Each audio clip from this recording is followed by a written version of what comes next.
আসসালামু আলাইকুম রহমতুল্লাহি ওবরাকাত।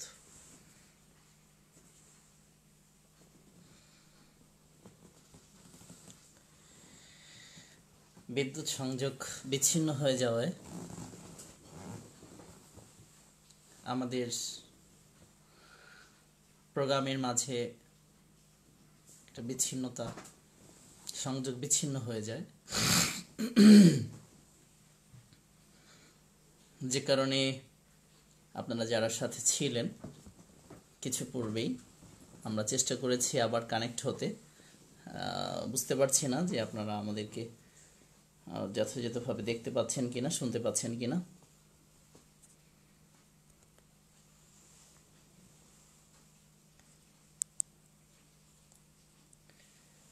আপনারা শুনতে পাচ্ছেন কিনা, দেখতে পাচ্ছেন কিনা বা বুঝতে পারছেন কিনা আমার কথা। যেখানে আমি শেষ করেছিলাম সেখান থেকে আলোচনা করছি আবার। এই যে দেখালো শাহর রমাদান, রমাজান মাস যখন প্রবেশ করে, ফুতিহাত আবুস সামাই, আল্লাহ তাআলা আসমানের দরজাগুলো সব খুলে দেন। রমাজান মাস প্রবেশের সাথে সাথে আল্লাহ তাআলার আসমানের দরজাগুলো সব খুলে দেওয়া হয়। গল্লিকাত আবু আবু জাহান্নাম, জাহান্নামের দরজাগুলো সব বন্ধ করে দেওয়া হয়। অসুসিলাতি শায়াতিন, শয়তানকে শিকলবন্দি করা হয়, শয়তানকে আটকে ফেলা হয়। সঙ্গত কারণে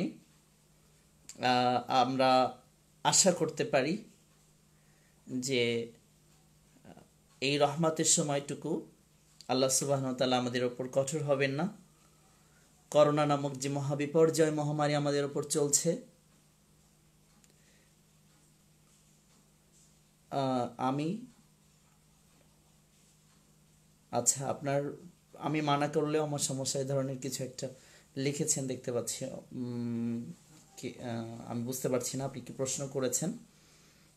তারেক আব্দুল্লাহ, যা হোক, সাথে থাকুন, আমরা আলোচনা চালাতে থাকি। রমজান মাস যখন প্রবেশ করে তখন আমার নবী সাল্লাল্লাহু আলাইহি সাল্লাম এর কথাই বলছেন যে এটা আল্লাহ তাআলার বিশেষ দয়া এবং রহমত। আসলে এখানে সংযোগের বেশ অসুবিধা হচ্ছে, যে কারণেই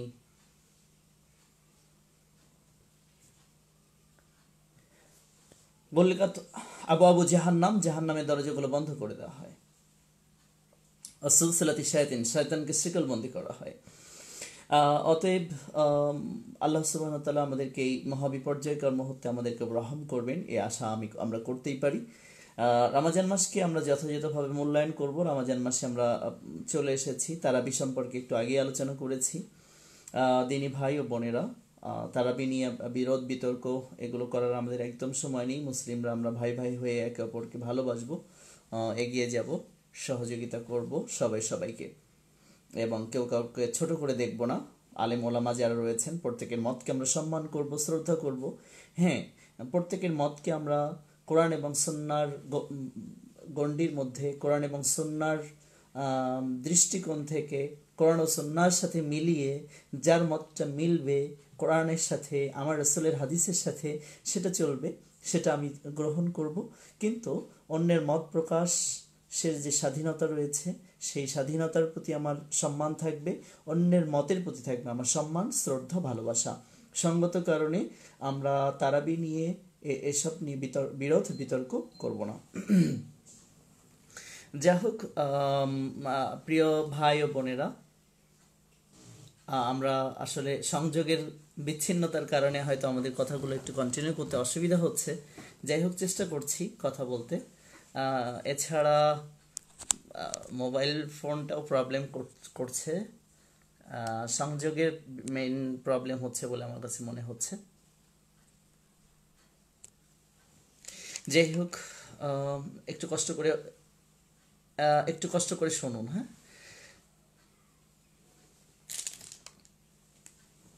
একটু লাইনে থাকুন, আমরা একটু লাইনটা প্রপারলি যাতে করে আপনারা শুনতে পান সে ব্যবস্থা করার জন্য চেষ্টা করছি। একটু লাইনে থাকুন, আমি ওদেরকে বলি সংযোগটা প্রপারলি দেওয়ার জন্য।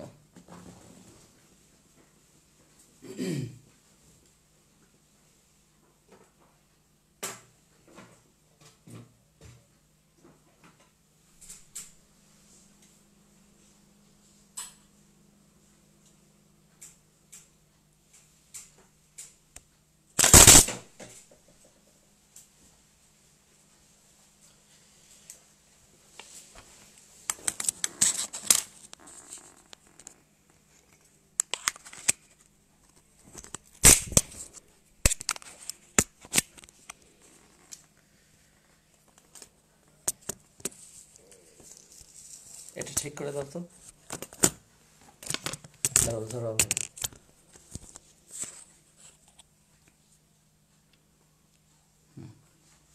ধরে রাখো দেখি।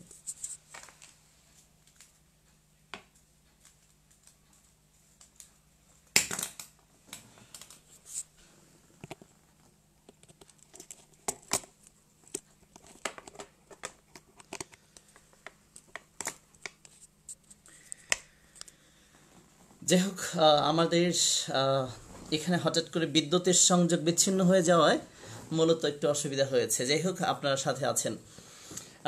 এমডি রশিদ, আসসালামু আলাইকুম। আমি জানতে চাই তাহাজ্জুদ তারাবি কি একটা? আসলে তাহাজ্জুদ, হজুদুন ধাতু থেকে তাহাজ্জুদ শব্দটার উৎপত্তি, আর সেটার অর্থ হচ্ছে, ঠিক আছে চলবে, সেটার অর্থ হচ্ছে রাত ঘুম থেকে জেগে কোনো কাজ করা। ঠিক আছে, ঘুম থেকে জেগে কোনো কাজ করা। আর তারবিয়াতুন থেকে তারাবিহ শব্দের উৎপত্তি, সেটার অর্থ হচ্ছে প্রশান্তির বৈঠক বা প্রশান্তির বৈঠক সমূহ। এক কথায় কিয়ামুল লাইল, রাতে সালাত আদায়। যদি আপনি প্রথম রাকাতে পড়েন সেটা তারাবি, আর যদি আপনি এটাকে শেষ রাতে পড়েন সেটা হবে তাহাজ্জুদ। তো যাই হোক, বিরোধ বিতর্কের কোনো সুযোগ নাই, আমি বা কোনো উচিত বলে আমি মনে করি না।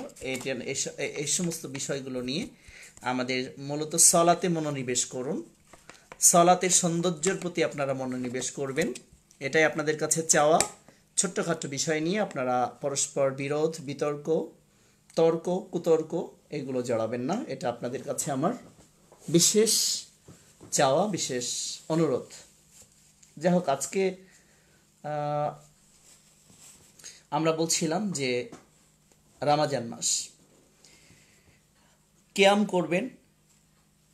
মান কামা রমাদানান ঈমানান ওয়া ইহতিসাবান গুফিরা লাহু মা তাকাদ্দামা মিন জামবিহি, বুখারী।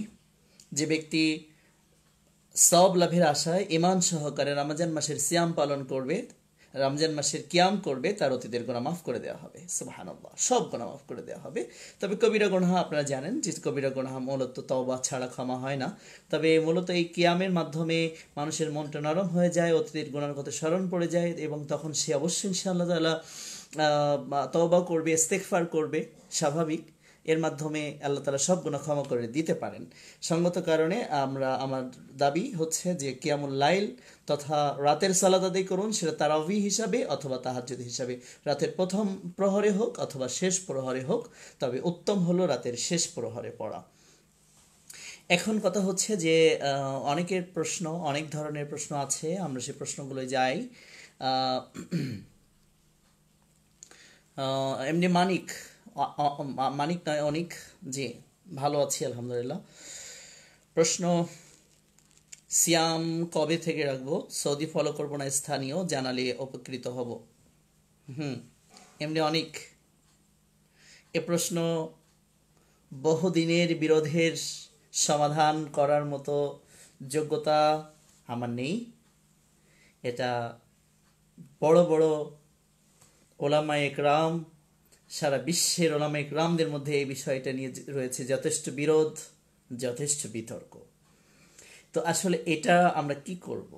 সিয়াম কি সারা বিশ্বে একদিনে রাখবো, নাকি কোনো নির্দিষ্ট ভূখণ্ডের চাঁদ দেখে আমরা সিয়ামটা রাখবো এবং ঈদ পালন করব? আসলে এই বিরোধ চলছে কতদিন জানেন? এই বিরোধটা চলছে প্রায় 1000 বছরের বিরোধ, তারও বেশি, 1200 বছর 1300 বছরের বিরোধ। এই বিরোধের স্পষ্ট সমাধান যদি কেউ উল্লেখ করে আজকে, আমার কাছে মনে হয় না যে সবাই এখানে এসে একমত হবে। আর একমত হওয়ার আর একাত্মতা পোষণ করে সবাই যে এটা মেনে নিয়ে, আমি যদি বলি আজকে এখান থেকে যে আপনি সারা বিশ্বের সাথে মিলিয়ে একই দিনে সিয়াম ও ঈদ পালন করুন, এটাও আপনি মেনে নেবেন না, অথবা বিরোধ করবেন অথবা বিতর্ক করবেন না। অনেকে অনেক কথা বলেছে, অন্যান্য অনেকের কথা আপনারা তখন বলবেন। আবার আমি যদি বলি না, যে আপনি নির্দিষ্ট ভূখণ্ডের সাথে মিলিয়ে সিয়াম ও ঈদ পালন করুন, তখন আপনি সেটা নিয়েও যথেষ্ট বিরোধ হবে, যথেষ্ট বিতর্ক হবে। এখন আমি বলতে চাই যে আমার কাছে যৎসামান্য গবেষণা ও পড়াশোনা আমার, খুবই যৎসামান্য গবেষণা ও পড়াশোনা আমার, তার আলোকে স্পষ্ট দেখেছি আমি যে উভয় পক্ষে একই দিনে সিয়াম ও ঈদ পালন করেন যারা, এবং নির্দিষ্ট ভূখণ্ডে অর্থাৎ ভিন্ন দিনে নির্দিষ্ট ভূখণ্ডের চাঁদ দেখে যারা সিয়াম ঈদ পালন করেন, আমার কাছে মনে হয় যে উভয়ের যে আমলের পিছনে যথেষ্ট দলিল এবং যুক্তি বিদ্যমান রয়েছে। কোরআনে আয়াত এবং হাদিসগুলো এমনভাবে উপস্থাপিত রয়েছে, এমনভাবে রয়েছে সেখানে একেবারে একথা আমরা কোনো অবস্থাতেই বলতে পারি না যারা ভিন্ন দিনে সিয়াম ঈদ পালন করে তারা একেবারে ভুলের ওপর রয়েছে, তারা একেবারে হারাম কাজ করছে। আবার যারা একই দিনে সারা বিশ্বে সিয়াম ঈদ পালন করার পক্ষপাতী, তাদেরকেও বলতে পারি না যে তোমরা ভুলের ওপরে আছো, তোমরা গোমরাহির মধ্যে আছো, তোমরা বেদাতি, তোমরা ভুলের ওপরে আছো, তোমরা ভুল করছো। তো আমার কমেন্টস বা আমার মতামত আপনি জানতে চেয়েছেন, আমি সেটা বলছি। আর কোরআনের আয়াত এবং হাদিসগুলো যদি আমরা স্পষ্ট এক এক করে আপনাদের কাছে উল্লেখ করি, তাহলে আমি স্পষ্ট করে বলতে পারি যে এই বিষয়টা নিয়ে বিতর্ক বহুদিনের, এবং এই বিষয়টা নিয়ে যে ইখতিলাফ রয়েছে, এই ইখতিলাফটা আমাদের সম্মানিত ওলামা ইকরাম, যাদেরকে আমরা হকপন্থী ওলামা ইকরাম হিসেবেই চিনি, তাদের মধ্যেও কিন্তু এই বিষয়টা নিয়ে বিতর্ক রয়েছে। তো যেহেতু এই বিষয়টা নিয়ে ইখতিলাফ ফি মাসআলা সঙ্গত কারণে আমার কাছে মনে হয় যারা অধিকতর পড়াশোনা করুন, আপনারা পড়াশোনা করুন, ওলামা ইকরামের মতামত সবার মতামতগুলো আপনারা দেখুন, বিশেষ করে হকপন্থী কোরআন এবং সহিহ হাদিসপন্থী যে সমস্ত ওলামা ইকরাম রয়েছেন সবার মতটা আপনারা দেখুন। দেখে কোরআনের আয়াতগুলো আমি বলে দিচ্ছি, সেটা আপনি পড়ুন। বিশেষ করে বুখারীর হাদিসগুলো, সিয়াম ও কিয়াম অধ্যায়ের হাদিসগুলো আপনারা পড়ুন। বুখারী, মুসলিম, তিরমিজি, আবু দাউদে রয়েছে। এছাড়া কোরআনের আয়াতগুলো আপনারা পড়ুন। পড়ার পর বিশেষ করে সূরা বাকারা থেকে আপনারা পড়ুন। পড়ার পর বিশেষ করে সূরা বাকারার 180, 82, 83, 84, 85 এখান থেকে আয়াতগুলো আপনারা পড়ুন। এখান থেকে আপনারা এবং ওলামা ইকরামের সম্মিলিত মতটা দেখুন। দেখে আপনার যেটা অধিকতর যৌক্তিক মনে হয় আপনি সেটা পালন করুন। তবে আমি স্পষ্ট এবং দ্ব্যর্থহীন ভাষায় এখানে বলতে চাচ্ছি, যারা একই দিনে সিয়াম ঈদ পালন করেনওয়ালাদেরকে একেবারে ভুল কাজ করছে, ওসমান হত্যাকারী মনে করছে এবং তাদেরকে তারা গোমরাহ বলছে, আমি বলবো যে তাদের এই মন্তব্য একদম ঠিক নেই। বরং এবং আবার যারা ভিন্ন দিনে সিয়াম ঈদ পালন করছে তারা হারাম কাজ করছে, একেবারে তারা বাতিল হয়ে গেছে, ইসলাম থেকে বেরিয়ে গেছে। এ ধরনের পরস্পর বিপরীতমুখী যে কথাটা রয়েছে, এখান থেকে মুসলিমদেরকে সরে আসতে হবে। সরে এসে কোরআন এবং এ মর্মের যতগুলো হাদিস রয়েছে সে হাদিসগুলো আমাদেরকে গবেষণা এবং পড়াশোনা এবং বিজ্ঞ ওলামা ইকরামের মতামতগুলো আমরা প্রপারলি যথাযথভাবে আমরা দেখব, বুঝবো, বুঝে আমাদের কাছে যেটা অধিকতর শক্তিশালী সেটা আমরা মেনে চলবো। তবে এ নিয়ে কোনো বিরোধ বিতর্ক চলবে না। উভয় পক্ষকে আমি মোবারকবাদ জানাচ্ছি, আমি সালাম জানাচ্ছি, আলহামদুলিল্লাহ। কারণ এই বিষয়টা নিয়ে গোমরাহ হয়ে যাবে না কেউ, এই বিষয়টার কারণে মুসলিমরা একে অপরের শত্রু হয়ে যাবে না, এবং এটা ক্ষতিকর কোনো বিষয় নয়। হাদিসগুলো এবং কোরআন আয়াত এভাবে আছে, উভয়টার ব্যাপারে যথেষ্ট দলিল প্রমাণ রয়েছে। সঙ্গত কারণে এ নিয়ে বিরোধ বিতর্ক, মুসলমানদের এক দল অপর দলকে গোমরাহ, বিভ্রান্ত এ ধরনের কথাবার্তা থেকে আমাদের বেরিয়ে আসতে হবে। আশা করি অনেক আপনি আপনার উত্তর পেয়েছেন। আমরা সৌদি আরবে থাকি, সৌদি আরবে থাকি, এখানে তারাবির নামাজ পড়ার পর মসজিদে যেতে পাবো না, এখন ঘরে কিভাবে আদায় করব? দেখুন, এমডি শিপন, আপনি সৌদি আরব থেকে প্রশ্ন করেছেন। আসলে আপনি জানেন কি যে সুন্নাত সলাৎ, যে কোনো সুন্নাত বা নফল সলাৎ ঘরে ঘরে পড়াই সুন্নাত। আসলে তারাবির সালাত জামাতে পড়া যাবে না একথা আমি বলছি না। আপনারা দেখতে পাচ্ছেন কিনা জানি না, আবার আমি দেখতে পাচ্ছি যে সংযোগের বিচ্ছিন্নতা আমি দেখতে পাচ্ছি। আপনাদের কাছে স্পষ্ট কিনা জানি না, আমি চেষ্টা করছি সংযুক্ত হওয়ার জন্য আপনাদের সাথে। দেখি আপনারা শুনতে পাচ্ছেন কিনা। যাই হোক, আপনি জুমার সালাত, তারাবির সালাত, দুঃখিত, তারাবির সালাত আপনি ঘরে আদায় করুন। আপনি যেখানে থাকেন সেখানেই এমডি শিপন, সেখানে আপনি তারাবির সালাত আদায় করুন বা তাহাজ্জুদের সালাত আদায় করুন, কোনো আপত্তি নেই, কোনো বিপত্তি নেই। তারাবির সালাত কয় রাকাত তার চেয়ে বেশি গুরুত্বপূর্ণ হচ্ছে তারাবি বা তাহাজ্জুদের সালাতের সৌন্দর্যের দিকে খেয়াল রাখুন, কোয়ালিটির দিকে খেয়াল রাখুন। খুজু বিনয়ী বিনম্রতা, ক্বাদ আফলাহাল মুমিনুন আল্লাযীনা হুম ফি সালাতিহিম খাশিউন, নিশ্চয়ই তারা সফল, ওই মুমিনরা সফল যারা তাদের সালাতের ব্যাপারে বিনয়ী বিনম্র। সঙ্গত কারণে আপনারা সলাতে অধিক বিনয়ী হন, সলাতে অধিক আল্লাহ তাআলার সাথে সম্পর্ক জোড়ার চেষ্টা করুন। সলাতটা কখন শেষ হবে এদিকে মনোনিবেশ না করে সলাতটা কিভাবে সুন্দর হবে সেদিকে মনোনিবেশ করুন। সলাতে যতটুকু পড়ছেন অর্থ বুঝে পড়ার চেষ্টা করুন এবং আপনি বর্তমান পরিস্থিতি অনুযায়ী আপনি ঘরে সালাত আদায় করুন। আমি বাংলাদেশ সহ বিশ্বের যে কোনো প্রান্ত থেকে, অনেক দূর দূরান্ত থেকে আমাদেরকে অনেকে দেখছেন, শুনছেন, আমরা জানি। আপনাদের প্রতি আমাদের অনুরোধ হচ্ছে, আপনারা নফল সালাত যেহেতু, এটা অবশ্যই ঘরে পড়া সুন্নাত, এবং এই অবস্থায় বর্তমান বিশ্ব পরিস্থিতিতে আরও বেশি সুন্নাত, আরও বেশি গুরুত্বপূর্ণ। জামাতবদ্ধভাবে না হয়ে কিছুদিনের জন্য আমরা জামাত বিচ্ছিন্নতাই আমাদের জন্য কল্যাণ রয়েছে বলে আমার কাছে মনে হচ্ছে। তবে মসজিদ টোটালি বন্ধ নয়, কিছু মানুষ যে মসজিদে সালাত আদায় করুক। বাংলাদেশ প্রশাসন এবং অন্যদেরকে আমরাও নসিহত করব যে মসজিদ, হ্যাঁ আমাদের সরকার সেটাই করেছে, মসজিদে 4-5 জন সালাত আদায় করছে, মসজিদ টোটালি বন্ধ হয়ে যায়নি, আলহামদুলিল্লাহ, এটাই গুড ডিসিশন। কারণ মসজিদ একেবারে বন্ধ করে দেওয়ার উচিত নয়, আবার মানুষকে আত্মহত্যার মধ্যে ফেলে দেওয়ার সুযোগও নাই। যাই হোক, আপনারা বুঝতে পেরেছেন আমি কি বলতে চেয়েছি। করোনা পরিস্থিতির সালাত ও জামার সালাতের দুজনের মাঝে বেরিহত ফাঁক রেখে দাঁড়ানো যাবে কি না? অবশ্যই যাবে। সালাতে সাধারণত স্বাভাবিক পরিস্থিতিতে আপনারা যখন সালাত আদায় করবেন তখন অবশ্যই কাঁধে কাঁধ, পায়ের সাথে পা লাগিয়ে কাতারের মধ্যে বিচ্ছিন্নতা দূর করে, ফাঁক দূর করে বা ফাঁক বন্ধ করে দাঁড়াতে হবে। কিন্তু বর্তমান পরিস্থিতিতে কেউ যদি মুখে মাস্ক লাগিয়ে সালাত আদায় করে এবং পরস্পর থেকে একটু দূরে দাঁড়ায়, ইনশাআল্লাহ তাতে কোনো অসুবিধা হবে না। কারণ হচ্ছে ইসলাম সব সময়ের জন্য জরুরাতকে মেনে নিয়েছে। মনে রাখবেন, জরুরি পরিস্থিতিতে যদি বিচ্ছিন্ন একটু পৃথক হয়ে দাঁড়াতে হয়, এবং সেটা যদি আমাদের ডাক্তার, পরহেজগার ডাক্তারদের ডিসিশন যদি সেটা হয়, তাহলে সেটা করতে আমাদের কোনো আপত্তি নেই ইনশাআল্লাহ। আশা করি গোলাম মাসউদ আপনি আপনার প্রশ্নের উত্তর পেয়েছেন। সাদি চৌধুরী রয়েছেন আমাদের খুবই ভালোবাসার একজন মানুষ, কাছের মানুষ। কি প্রশ্ন করলেন আপনি? আপনি গ্রুপে শেয়ার করার জন্য বলেছেন অনেককে। যা হোক, জাযাকাল্লাহ আপনাকে। আসসালামু আলাইকুম। জাকির হোসেন প্রশ্ন করেছেন। আসসালামু আলাইকুম। জি ওয়ালাইকুম আসসালাম। আমি একটা জমি বিক্রি করেছি, এ টাকা এখন জমা আছে, এ টাকার জাকাত দেওয়া যাবে কি? জাকাত 1 বছর পূর্ণ হওয়ার আগে বর্তমান পরিস্থিতিতে অগ্রিম জাকাত আদায় করা যাবে কি?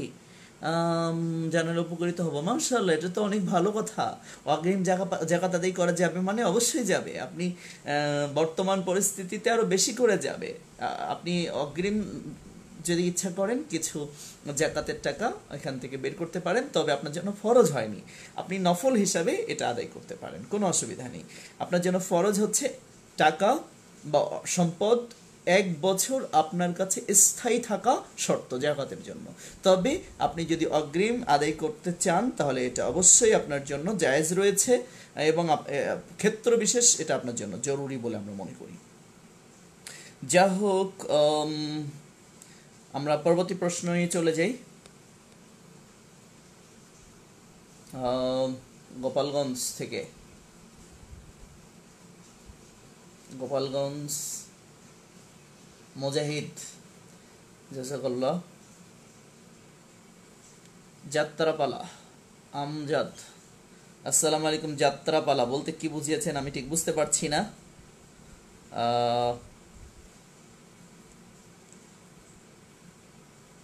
সালাম আলাইকুম। যাত্রাপালা আমজাদ হোসেন কি বোঝাতে চেয়েছেন আমি বুঝতে পারছি না।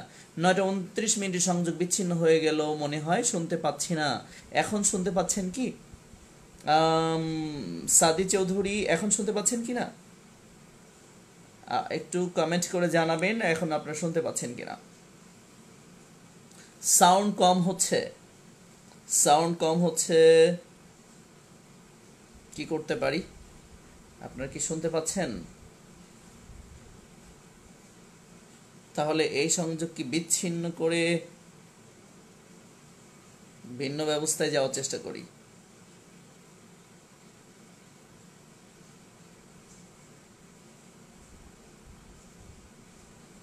এই সংযোগটা বিচ্ছিন্ন করে দিচ্ছি।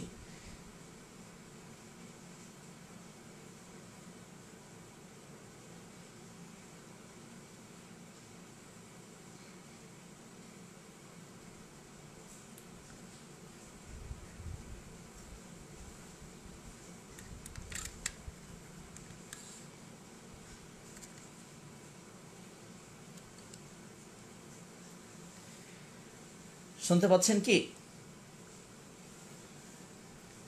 যদি শুনতে পান জানাবেন আমাকে। সূরা সাজদা হিফজ করতে চাই ইনশাআল্লাহ। তো আমার প্রশ্ন হচ্ছে হিফজ করার সময় সিজদার আয়াত যতবার আসবে ততবার কি সাজদা দিতে হবে? মঈনুল ইসলাম সূরা সাজদা হিফজ করতে চাচ্ছেন, হ্যাঁ করুন না। আমার নবী সাল্লাল্লাহু আলাইহি সাল্লাম লা ইয়ানামু, তিনি ঘুমাতেন না হাত্তা ইয়াকরা আলিফ লাম মিম তানজিলুল কিতাবি লা রাইবা ফীহি মির রাব্বিল আলামিন ওয়া তাবারাকাল্লাযী বিয়াদিহিল মুলকু ওয়া আলা কুল্লি শাইইন কাদির। আমার নবী সাল্লাল্লাহু আলাইহি সাল্লাম কখনো ঘুমাতে যেতেন না যতক্ষণ পর্যন্ত তিনি সূরা সাজদা এবং সূরা মুলক তেলাওয়াত না করতেন। তো সঙ্গত কারণেই আপনারা সূরা সাজদা এবং সূরা মুলক তেলাওয়াত করার জন্য চেষ্টা করুন। এটা হেফজ করা একটা ভালো সিদ্ধান্ত, গুড ডিসিশন। এটা করতে পারেন। তবে তেলাওয়াতের সাজদা 15 আয়াতে একটা সাজদা রয়েছে আপনারা জানেন। তো এই 15 আয়াতের সাজদাটা মূলত একবার করলেই যথেষ্ট হবে। আপনি সাজদা যতবার আসবে ততবার করাটা আপনার জন্য জরুরি নয়, একবার করলেই যথেষ্ট হবে ইনশাআল্লাহ তাআলা। যাই হোক, আজকে খুব ডিস্টার্ব হচ্ছে লাইনের, এখানে ইন্টারনেটের সংযোগের বেশ অসুবিধা হচ্ছে আমার কাছে। চেষ্টা করছি আপনাদের সাথে কথা কন্টিনিউ করার জন্য, কথা কন্টিনিউ করতে চেষ্টা করছি, আল্লাহ ভরসা।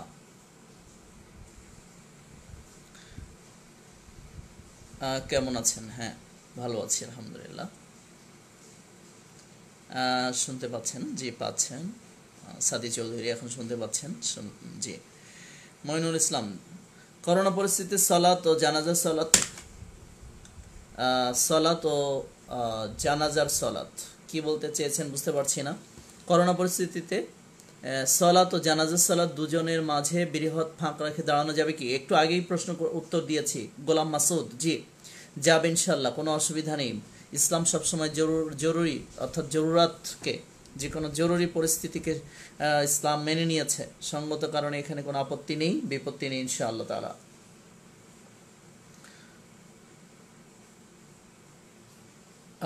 এমডি শিপন, আপনি প্রশ্ন করেছেন আমি তো মাত্র 10টি সূরা পারি, তাহলে কি এই সূরা বারবার পড়া যাবে? একটু জানাবেন। হ্যাঁ 100 বার যাবে, কোনো আপত্তি নেই। আপনি যে কয়টা সূরা পারেন সেই সূরা দিয়ে তারাবির সালাত আদায় বাসায় করুন। আর সবচেয়ে বড় কথা কি জানেন, যে আপনি সালাত আদায় করবেন, আপনি খুশুর সাথে একান্ত বিনয়ের সাথে একটা সূরা পড়লেও সেটা আপনি 20 বার পড়তে পারবেন, কোনো অসুবিধা নেই। আসসালামু আলাইকুম কামাল কায়েস, আমার খুবই স্নেহভাজন। আপনি প্রশ্ন করেছেন যে একই দিনে সিয়াম ও ঈদের বিষয়টি সংক্ষেপ করে আবার বলেন প্লিজ।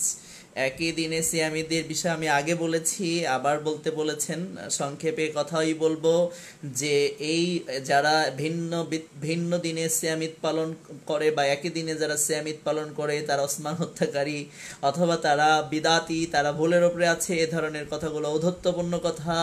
একই দিনে সিয়ামিদ পালন করার যদি মুসলিমরা এই বিষয়টা নিয়ে বিরোধ বিতর্ক দীর্ঘদিনের, আর আমি যতদূর পড়াশোনা করেছি, যতদূর গবেষণা করেছি, উভয়টার ব্যাপারে সুস্পষ্ট এবং বেশ শক্তিশালী দলিল রয়েছে। একই দিনে সিয়ামিদ পালন করার ব্যাপারে কোরআন এবং সহিহ হাদিসের দলিলকে আমি অগ্রাহ্য করতে পারি না। সাথে সাথে ভিন্ন দিনের সিয়ামিদ পালন যারা করছে তাদের কথার পিছনে বা তাদের বক্তব্যের পিছনে সুস্পষ্ট দলিল রয়েছে এবং উভয়টাকে আমরা অস্বীকার করার কোনো সুযোগ নেই। আর যে সমস্ত ওলামা ইকরাম, সম্মানিত ওলামা ইকরাম এ ব্যাপারে ভিন্ন মত পোষণ করেছেন, তারা কেউ বেদাতি নন।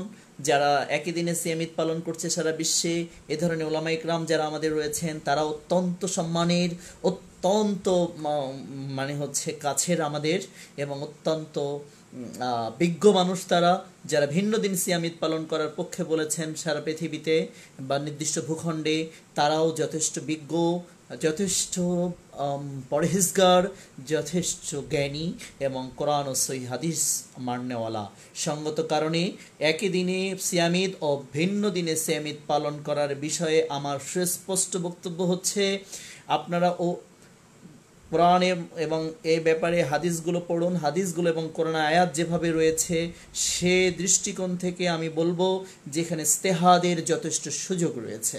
তার মানে কোনো ওলামা ইকরাম যদি এই ব্যাপারে ইস্তেহাদ করে, গবেষণা করে যদি তিনি সিদ্ধান্তে আসেন যে একই দিনে সিয়ামিদ পালন করবেন, তার এই সিদ্ধান্তকে আমরা কোনো অবস্থাতেই অগ্রাহ্য করতে পারবো না।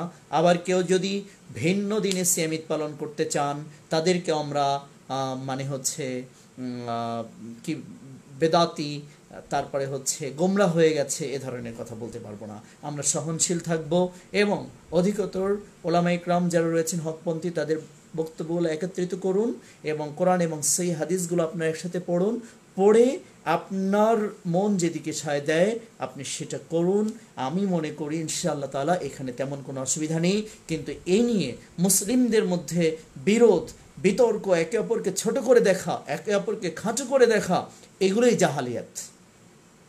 এই জাহিলিয়াত ত্যাগ করতে হবে। My way is the highway. আমার পথটাই হচ্ছে সবচেয়ে বড় পথ, আমার পথটাই হচ্ছে সবচেয়ে শ্রেষ্ঠ পথ, আমার সিদ্ধান্তটাই একমাত্র সঠিক সিদ্ধান্ত। এই যে কথা বর্ণওয়ালা লোকদের এবং মান্যওয়ালা লোকদের থেকে আল্লাহ আমাকে অন্তত মুক্ত করুন। আমার আজকের সিদ্ধান্ত আমি কোরআন এবং সহিহ হাদিস থেকে নেওয়ার চেষ্টা করব, সে সিদ্ধান্ত ভুলও হতে পারে, কিন্তু আমাদের চেষ্টা করতে হবে অন্যের মতকে সম্মান করা, শ্রদ্ধা দেখানো, অন্যের আমলকে সম্মান করা, শ্রদ্ধা দেখানো। সঙ্গত কারণে আমি বলবো প্রিয় দিনী ভাই বোনেরা, একই দিনে সিয়ামিদ ও ভিন্ন দিনে সিয়ামিদ পালন করার বিষয়টা নিয়ে আমরা বিরোধ বিতর্কে যাব না, পরস্পরকে ছোট করে দেখব না।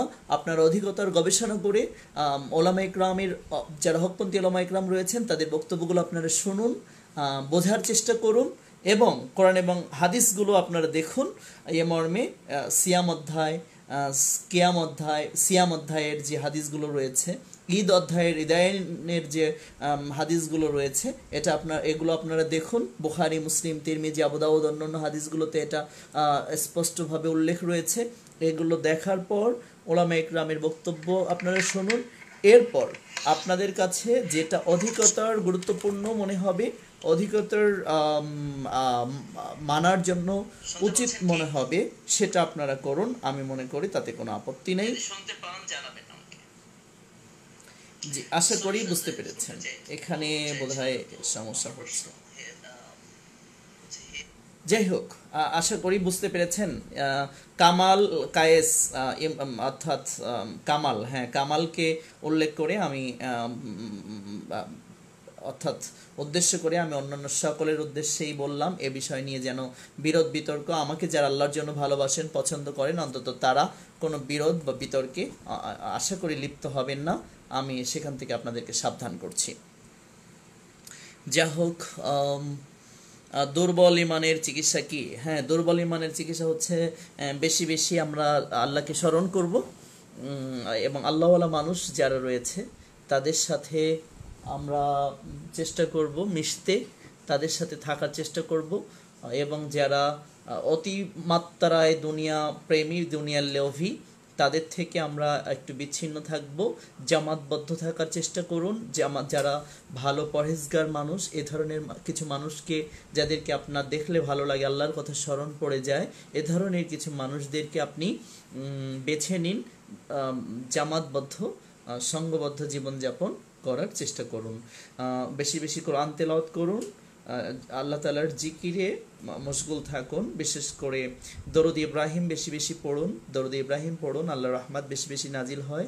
কোরআন তেলাওয়াত করুন, লা ইলাহা ইল্লাল্লাহ, লা ইলাহা ইল্লাল্লাহু ওয়াহদাহু লা শারীকা লাহু, লাহুল মুলকু ওয়া লাহুল হামদ ওয়া হুয়া আলা কুল্লি শাইইন কাদির। এই দোয়াগুলো, এই জিকিরগুলো বেশি বেশি করুন। মশিউর বিন মাহতাব, বাসায় জামাতে সালাত আদায়ে একজন পুরুষ ব্যতীত আর কোনো পুরুষ না থাকা এমত অবস্থায় একামত কে দিবে? জি, এখানে আপনার যে গায়রে মাহারাম, তো মহিলা নিয়ে সালাত আদায় করতে পারছেন না বাসায়, তো একজন পুরুষ যদি থাকে, আপনার স্ত্রী অথবা আপনার মেয়ে যদি ইকামাত দিতে চায় দিতে পারবে, অথবা আপনি নিজেও ইকামাত দিতে পারবেন, কোনো অসুবিধা নেই। মশিউর বিন মাহতাব, আশা করি বুঝতে পেরেছেন। মুস্তাফিজুর রহমান, আমার কোশ্চেন, সায়েম কি দিয়ে দিব টাকা না ফুট? সিএম কি দিয়ে দিব টাকা না ফুট, যেটা আমি বুঝতে পারছি না আপনি কি বলেছেন। যদি ফিতরার কথা বলে থাকেন তাহলে অবশ্যই সাদাকাতুল ফিতর, এটা খাদ্যদ্রব্য দিয়ে দিতে হবে, টাকা দিয়ে দিলে হবে না। রাজন খান, আমরা আমাদের বাসার নিচে জামাত করছি, এখানে জামাত করে নামাজ পড়লে কোনো অসুবিধা আছে কি? শেষ রাতে পড়ুন, প্রথম রাতে না। প্রথম রাতে পড়ার পক্ষে আমি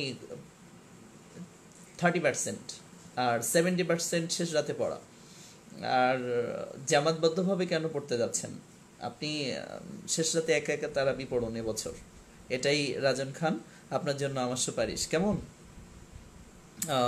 জামাত করার দরকার নেই। আমাদের কথা, যেহেতু আমাদেরকে ভালোবাসেন, আমাদের কথা একটু শুনেন, তাতে কল্যাণ রয়েছে।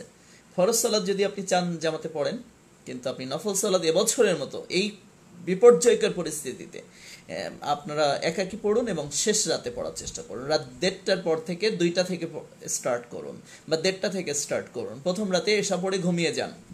সকলের প্রতি আমার সুপারিশ এটা।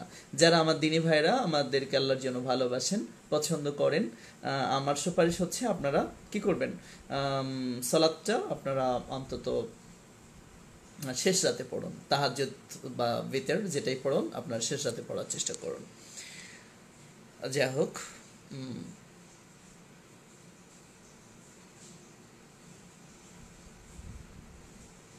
বালুর পাহাড়, কাজী ফারহাদ, ঠিক আছে। মোস্তাফিজুর রহমান, শেখ আমার কোশ্চেন, রমজান মান্থ ওয়াইফ সহবাস করা যাবে কিনা? জি, যাবে, কিন্তু দিনের বেলা না, রাতে। কেমন? মোস্তাফিজুর রহমান, রমজান মাসে ফিজিক্যাল রিলেশন সুযোগ রয়েছে, কোনো আপত্তি নেই, কিন্তু দিনের বেলা সিয়ামরত অবস্থায় এটা হারাম সম্পূর্ণ, কিন্তু আপনি রাতের বেলা এটার সুযোগ রয়েছে। কাজী ফরহাদ, না শুনতে পাচ্ছেন না? না পেলে কিছু করার নেই, আজকে এমনি একটু এলোমেলো যাচ্ছে, আসলে কিছু করতে পারছি না। একটু কষ্ট করে শোনার চেষ্টা করুন, বেশি পাশে কথাবার্তা না বলে আপনি একটু মানে একটু নীরব থাকুন, ইনশাল্লাহ আপনারা শুনতে পাবেন আমি আশা করি। অনেকেই তো লিখছে শুনতে পাচ্ছে।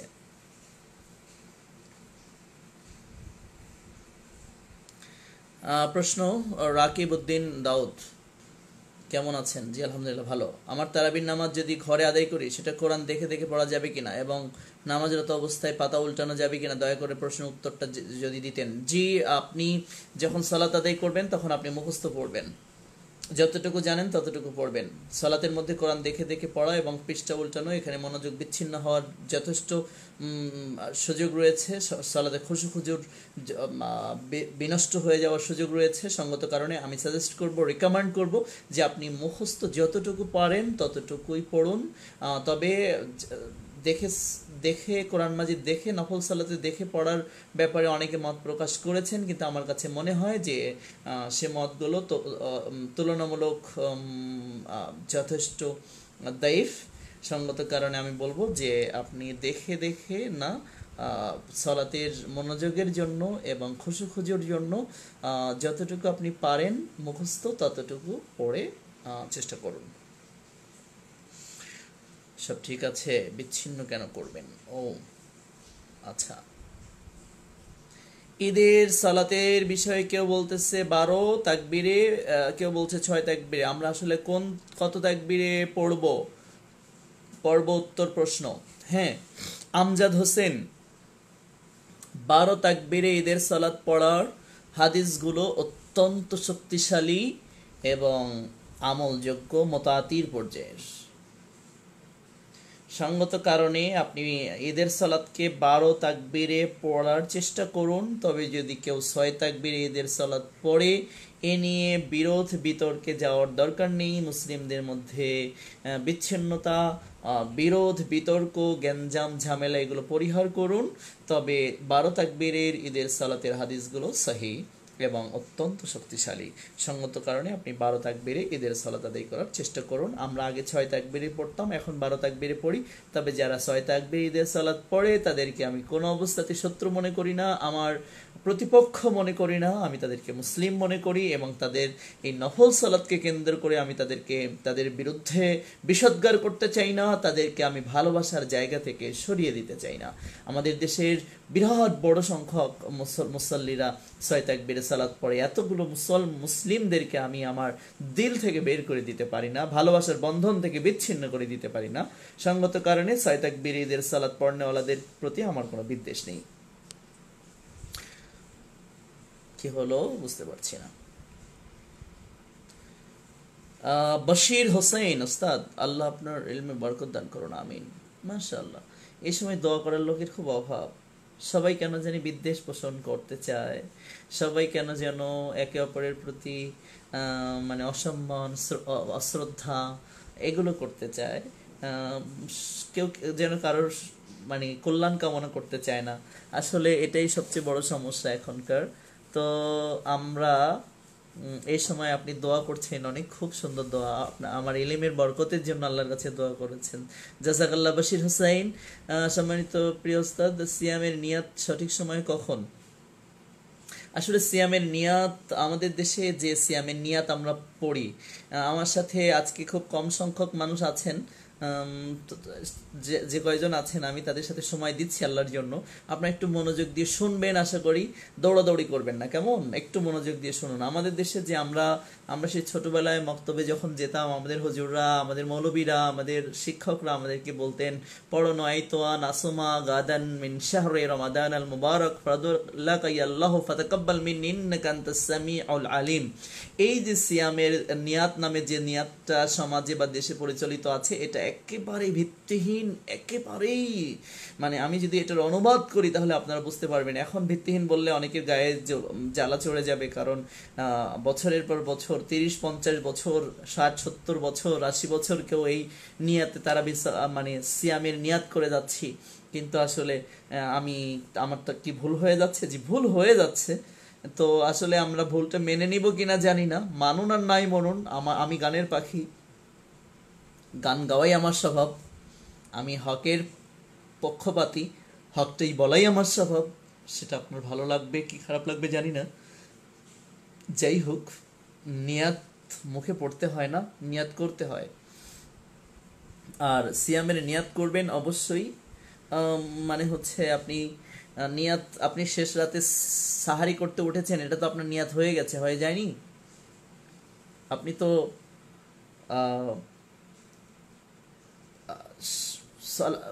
সাহারি করতে উঠেছেন, এটা আপনার নিয়াত হয়ে গেছে। এরপরেও যদি একান্তই নিয়াত করতে ভুলে যান, নিয়াত কিন্তু মুখে নয়, এই ঠোঁটে বা জিহ্বা দিয়ে মুখ দিয়ে কিন্তু নিয়াতের জায়গা কিন্তু মুখ নয়। খুব ভালো করে সবাই বোঝার চেষ্টা করুন। নিয়াতের কাজ কিন্তু এই কলবে, অন্তরে। নিয়াত করতে হয় মন দিয়ে, অন্তর দিয়ে। আপনি যেমন হাত দিয়ে দেখতে পারবেন না, চোখ দিয়ে খেতে পারবেন না, মাথা দিয়ে হাঁটতে পারবেন না, অনুরূপভাবে মুখ দিয়ে নিয়াত করতে পারবেন না। মুখের কাজ, নিয়াতের কাজ অন্তরে। নিয়াতের কাজ কোথায় বললাম বলেন? নিয়াতের কাজ হচ্ছে আমার কলবে, আমার অন্তরে।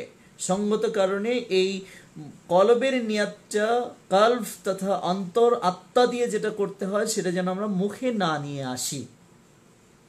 অর্থাৎ আপনি মনে মনে চিন্তা করেছেন সিয়াম পালন করবেন বা সাহারি করতে উঠেছেন, আপনার নিয়াত হয়ে গেছে, এটা মুখে বলার, উচ্চারণ করার কোনো বিষয় না। আর উচ্চারণ করে আমরা কি বলি?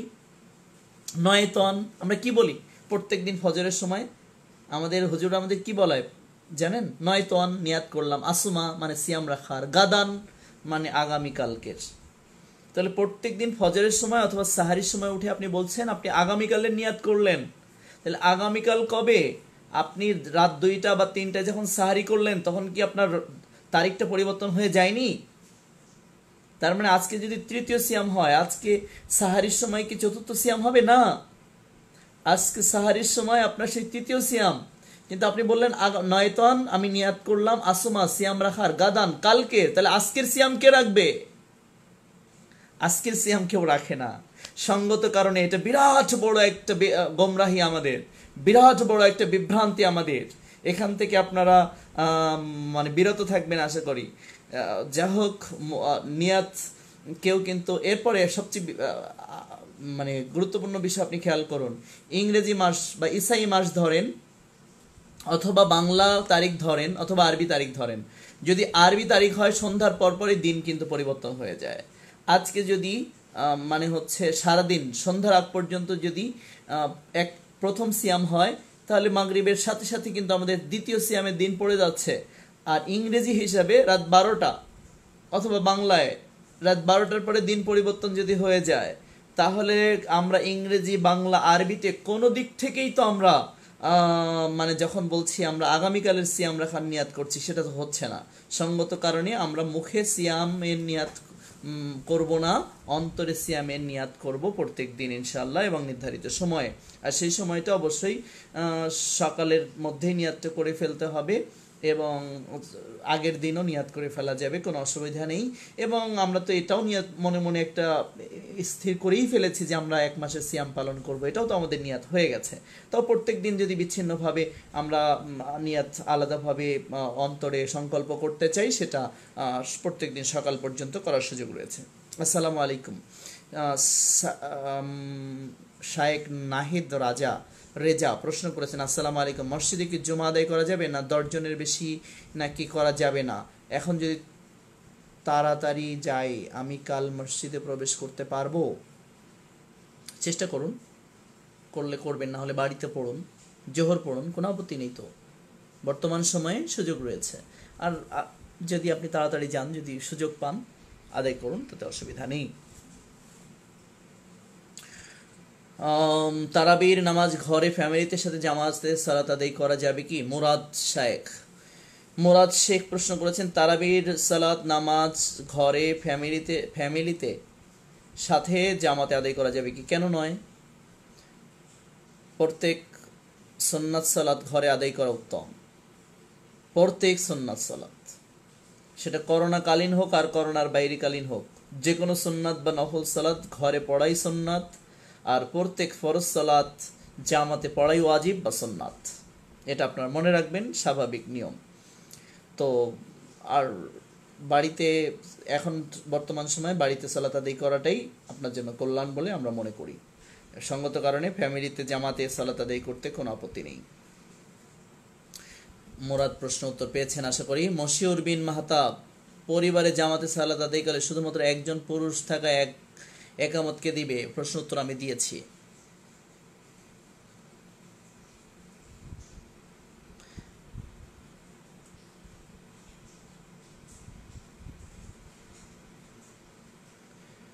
এরপর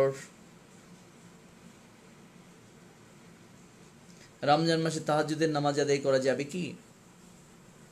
আসলে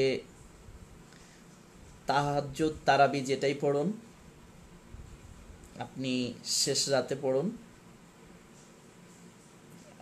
তাহাজ্জুদ সালাত আদায় করতে যার নাম তারাবি, সেটা যদি প্রথম অর্ধে পড়েন, ওটাই শেষ দিকে পড়লে ওটাই তাহাজ্জুদ হয়ে যাবে। কিয়ামুল লাইল, রাসূল সাল্লাল্লাহু আলাইহি সাল্লাম রমজানের বাইরে 8 রাকাতের বেশি বাড়াতেন না, কিন্তু সালাতের সৌন্দর্য বাড়াতেন, সংখ্যা বাড়াতেন না। আপনি সালাতের সৌন্দর্য বাড়ান, 1 রাকাতে 1 ঘন্টা সময় নেন, 8 রাকাতে 8 ঘন্টা পরে গোটা রাত পার করে দেন। রাসূল সাল্লাল্লাহু আলাইহি সাল্লামের সালাতের সৌন্দর্য এমন ছিল, 1 রাকাতে 1 থেকে 1.5 ঘন্টা লেগেছে। হাদিসগুলো গবেষণা করুন, পড়ুন, তাহলে বুঝতে পারবেন। সঙ্গত কারণে রাকাত বা তাহাজ্জুদ তারাবি নিয়ে বিতর্ক না করে সালাতের সৌন্দর্যের দিকে চলে যান। তাহাজ্জুদ অথবা তারাবি আপনি বুঝতে পারবেন ইনশাআল্লাহ। জাকির হোসেন প্রশ্ন উত্তর পেয়েছেন আশা করি। মাকসুদ আলম কেমন আছেন প্রশ্ন করেছেন। জি আলহামদুলিল্লাহ, আল্লাহ ভালো রেখেছেন। রমজান মাসে তাহাজ্জুদ সালাত আদায় করা যাবে কি? জাকির হোসেন আবার একই প্রশ্ন। আমরা কি সূর্য ডোবার সাথে সাথে ইফতার করব, নাকি আজান দিলে ইফতার করব? আজানের সাথে ইফতারের কোনো সম্পর্ক নেই। আফজালুদ্দিন ও জাহরা, দিন ততদিন বিজয়ী থাকবে যতদিন মানুষ দ্রুত ইফতার করবে। তার মানে সূর্য ডোবার সাথে সাথে কোনো দেরি চলবে না। সতর্কতাবশত 3 ঘন্টা দেরি করার যে সিদ্ধান্ত ইসলামিক ফাউন্ডেশন সহ অন্যান্যরা নিয়ে থাকেন, এটা নিছক গোমরাহি। সূর্য ডুবে গেছে, তাতে আবার সতর্কতা কিসের আছে? দেখতে পাচ্ছি সূর্য ডুবে গেছে, আপনি সতর্কতা আদায় করবেন মানে? এ ধরনের মূর্খতা ছেড়ে আসতে হবে।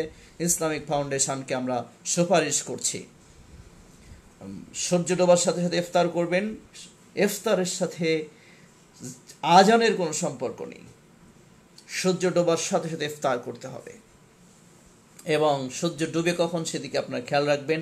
আমাদের দেশের মানুষ মূলত চেষ্টা করে, পালন করে, সূর্য বা আজানের দিকে চেয়ে থাকে যে কখন আজান দেবে তখন ইফতার করবে। এটা বিরাট বড় জাহেলিয়াত। আজান তো 10 মিনিট পরে দিতে পারে, কিন্তু 10 মিনিট পরে ইফতার করলে আপনি ইহুদি খ্রিস্টান, ইন্নাল ইয়াহুদা ওয়ান নাসারা, নিশ্চয়ই ইহুদি আখিরুন, নিশ্চয়ই ইহুদি এবং খ্রিস্টানরা দেরিতে ইফতার করে। অতএব আপনারা যারা আল্লাহর বান্দা রয়েছেন, ইসলামকে ভালোবাসেন, আল্লাহকে ভালোবাসেন, তাদের উচিত হচ্ছে ইফতার দ্রুত করা, জলদি করা। এটাই সহি হাদিসে এসেছে। এমডি ইব্রাহিম আশা করি বুঝতে পেরেছেন। আপনার ইফতার করতে হবে সূর্য ডোবার সাথে সাথেই। 1 মিনিট কেন, 1 সেকেন্ড লেট করার কোনো অবকাশ নেই। রাজন খান, কিয়ামুল লাইল কোরআন দেখে দেখে সালাত লম্বা করতে পারবো কিনা দলিল সহকারে জানাবেন, জাযাকাল্লাহ খায়ের। আপনি খালি তেলাওয়াত লম্বা করে সালাত দীর্ঘায়িত করতে চাচ্ছেন কেন? আপনি যতটুকু মুখস্থ আছে ততটুকু করুন, দেখে দেখে না পড়ে। যতটুকু এখানে সালাতের মধ্যে মনোযোগ বিচ্ছিন্ন হওয়ার সুযোগ রয়েছে, যে কারণে মুখস্থ যতটুকু রয়েছে ততটুকু আপনি পড়ুন। পড়ে প্রয়োজনে একটা সূরা 10 বার পড়েন, তাতে আপত্তি নেই। প্রয়োজনে রুকুতে সুবহান রাব্বিয়াল আযীম অথবা সুবহান কুদ্দুসুন রব্বুল মালাইকাতি ওয়ার রূহ অথবা সুবহানাকাল্লাহুম্মা রাব্বানা বিহামদিকা আল্লাহুম্মা গফিরলি, এই সমস্ত দোয়াগুলো আপনারা রুকুতে এবং সাজদার মধ্যে বেশি থেকে বেশি করুন। প্রয়োজনে সুবহান রাব্বিয়াল আযীম যারা জানেন 1 ঘন্টা বলতে থাকেন। সুবহান রাব্বিয়াল আলা যারা জানেন তারা 1 ঘন্টা সাজদায় পড়ে থাকেন, পড়ে বলতে থাকেন। এছাড়া অন্যান্য যে সমস্ত দোয়াগুলো জানেন সিজদায় পড়ে থাকেন, করে দীর্ঘায়িত করুন। এভাবে সালাত দীর্ঘায়িত করুন, সংখ্যা বৃদ্ধি না করে সালাতের সৌন্দর্য বৃদ্ধি করুন। আপনি চিন্তা করুন যে আপনি আপনার মালিকের সামনে আছেন, তিনি আপনার সালাতটাকে দেখছেন, কতটা সুন্দর করতে হবে। আপনাকে আসলে বোঝানোর কিছু নেই, আপনি আসলে বুঝতে পেরেছেন আশা করি। যাই হোক, আপনি লম্বা সালাত আদায় করার জন্য দেখে দেখে কোরআন মাজিদ তেলাওয়াত না করে আপনি যতটুকু মুখস্থ আছে তা সে অনুযায়ী করুন। আরাবুল ইসলাম, আসসালামু আলাইকুম, কেমন আছেন? জি আলহামদুলিল্লাহ ভালো আছি।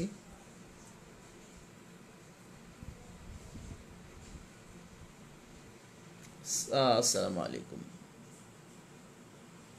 সালামুন আলাইকুম বলে সালাম দিয়ে গোলা হবে কি? আসসালামু আলাইকুম ওয়া রাহমাতুল্লাহ এভাবে সালাম দিবেন, এবং এটাই সুন্দর। মাহমুদ আরিফ হুজুরের মুখে আমি 3 দিন শুনেছি, তিনি বলেছেন ডক্টর জাকির নায়েক কাফির কাফির কাফির। হাদিস অনুযায়ী বক্তা এবং যাকে বলেছে অবশ্যই যে কোনো একজন কাফির।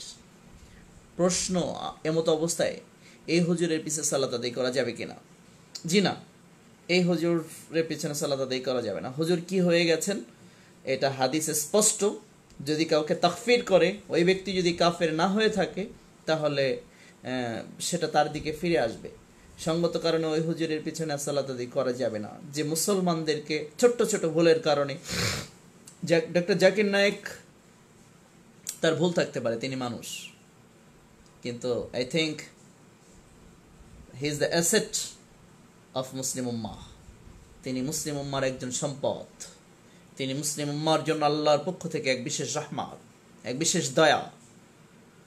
আমার মতো কাঠমোল্লারা 1000 বছর ধরে যেটা পারেনি, পারবে না, ডক্টর জাকির নায়েক সেটা অল্প সময়ের মধ্যেই সেটা করে দেখিয়েছে।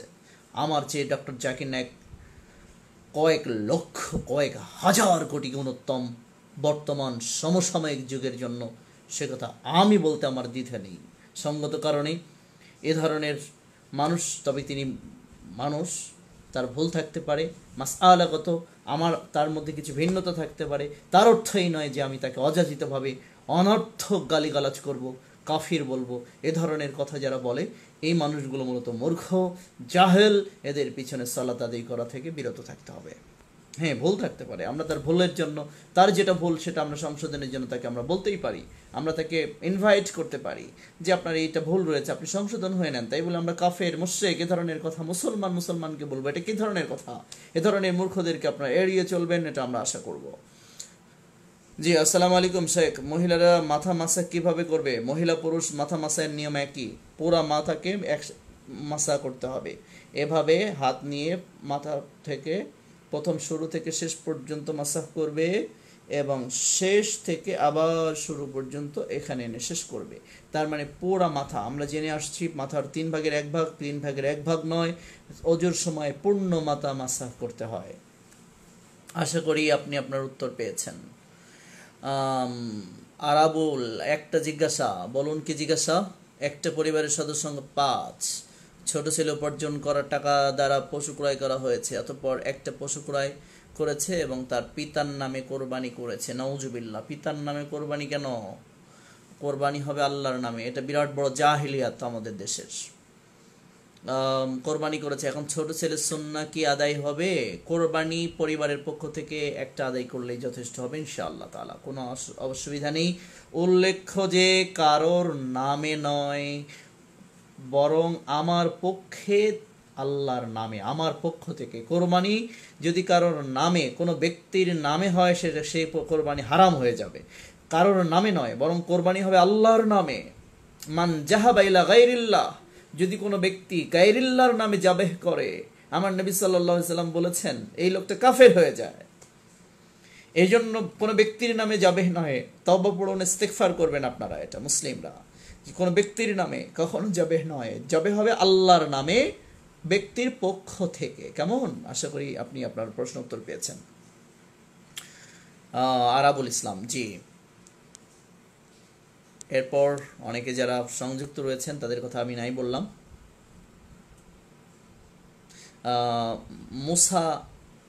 মুসা বিবরিয়া প্রশ্ন করেছেন, জি ভাই, মহিলাদের জুমার নামাজ কয় রাকাত? ফরজ 2 রাকাত না 4 রাকাত? মহিলারা যদি জুম্মা পড়ে পুরুষদের মতো, তারা 2 রাকাতই পড়বে।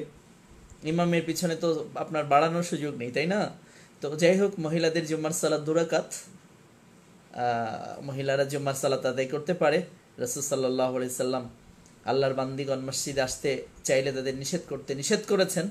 সঙ্গত কারণে মহিলারা মসজিদে আসতেই পারে, এবং তারা পর্দার মধ্যে থেকে, অবশ্যই আলাদা ব্যবস্থাপনা থাকতে হবে, পর্দার মধ্যে থাকতে হবে, এবং তারা 2 রাকাত সালাত আদায় করবে। বুঝতে পেরেছেন? মোস্তাফিজুর রহমান প্রশ্ন, মোস্তাফিজুর কোন মোস্তাফিজুর? এটা কি আমার এলাকার মোস্তাফিজুর নাকি? আমার কোশ্চেন, নফল সালাতে সানা কোনটা পড়ব? আল্লাহুম্মা বাইত বাইনি কামা বাত্তা বাইনাল মাশরিকাল মাগরিবি, এই সানাটা আমার কাছে অত্যন্ত হৃদয়গ্রাহী এবং প্রিয়। সঙ্গত কারণে আপনি এই সানাটা পড়ার চেষ্টা করতে পারেন। কেমন? যা হোক, সানা নফল সালাতে এটাই পড়বেন। সুবহানাক আল্লাহুম্মা অবিহামদিকা সুবহানাক আল্লাহুম্মা, এই সানাটাও সহিহ হাদিস সম্মত এটা পড়তে পারেন, এখানে কোনো আপত্তি নেই। এছাড়া এই যে আফতাহাস সালাতে কাব্বারা সুম্মা ক্বালা ওয়াজহাতু ওয়াজহি লিল্লাযী ফাতারাস সামাওয়াতি ওয়াল আরদ, এই সানাটাও পড়া যেতে পারে। সানা একাধিক রয়েছে, তবে আল্লাহুম্মা বাইনি ওয়া বাইনা খাতায়ায়া কামা বাত্তা বাইনাল মাশরিকি ওয়াল মাগরিবি বলে যে সানাটা বুখারীতে বর্ণিত হয়েছে, এই সানাটা সর্বাধিক গুরুত্বপূর্ণ এবং অধিকতর উত্তম বলে মনে করি। তবে উত্তম এভাবে বলা ঠিক না, যেহেতু অন্যগুলো সহিহ হাদিস, সবগুলোই উত্তম, তবে এটা বেশি মানে হচ্ছে আমাদের জন্য আমাদের জন্য বেশি জরুরি বলে আমার কাছে মনে হয়। শেখ, আপনি একটু বলে দিন যাতে করে শেয়ার। হ্যাঁ, আপনারা ভালো জানেন যে আমরা যে প্রশ্ন বা যে আলোচনাগুলো করছি সেটা জানার জন্য আমি আর বেশিক্ষণ নেই, আর 10 মিনিট বা 15 মিনিটের মধ্যে শেষ করার চেষ্টা করবো ইনশাআল্লাহ, খুব শীঘ্রই শেষ করব। তো যাই হোক, অনেকে বলেছেন যে আমাকে বলে দেওয়ার জন্য যে শেয়ার করুন। আসলে আমাকে বলতে হবে কেন? আপনি যদি মনে করেন যে আমার এই কথাগুলো জরুরি, তাহলে আপনি প্রচারের জন্য যা করার তা করবেন। শেয়ার ফেয়ার যেভাবে যেটা ভালো মনে করবেন সেটা করবেন। রবিউল আমিন প্রশ্ন, আমি কি সৌদি আরবের সঙ্গে সিয়াম রাখতে পারবো? এই প্রশ্ন উত্তর আগে দিয়েছি, ইচ্ছা করলে পারবেন। আবার এটা নিয়ে মানে বিরোধ বিতর্কে যাওয়া যাবে না, একটু আগেই বলেছি আমি। বরং এ বিষয়ে যে সমস্ত ওলামা ইকরাম কথা বলেছেন তারা অনেক বিজ্ঞ।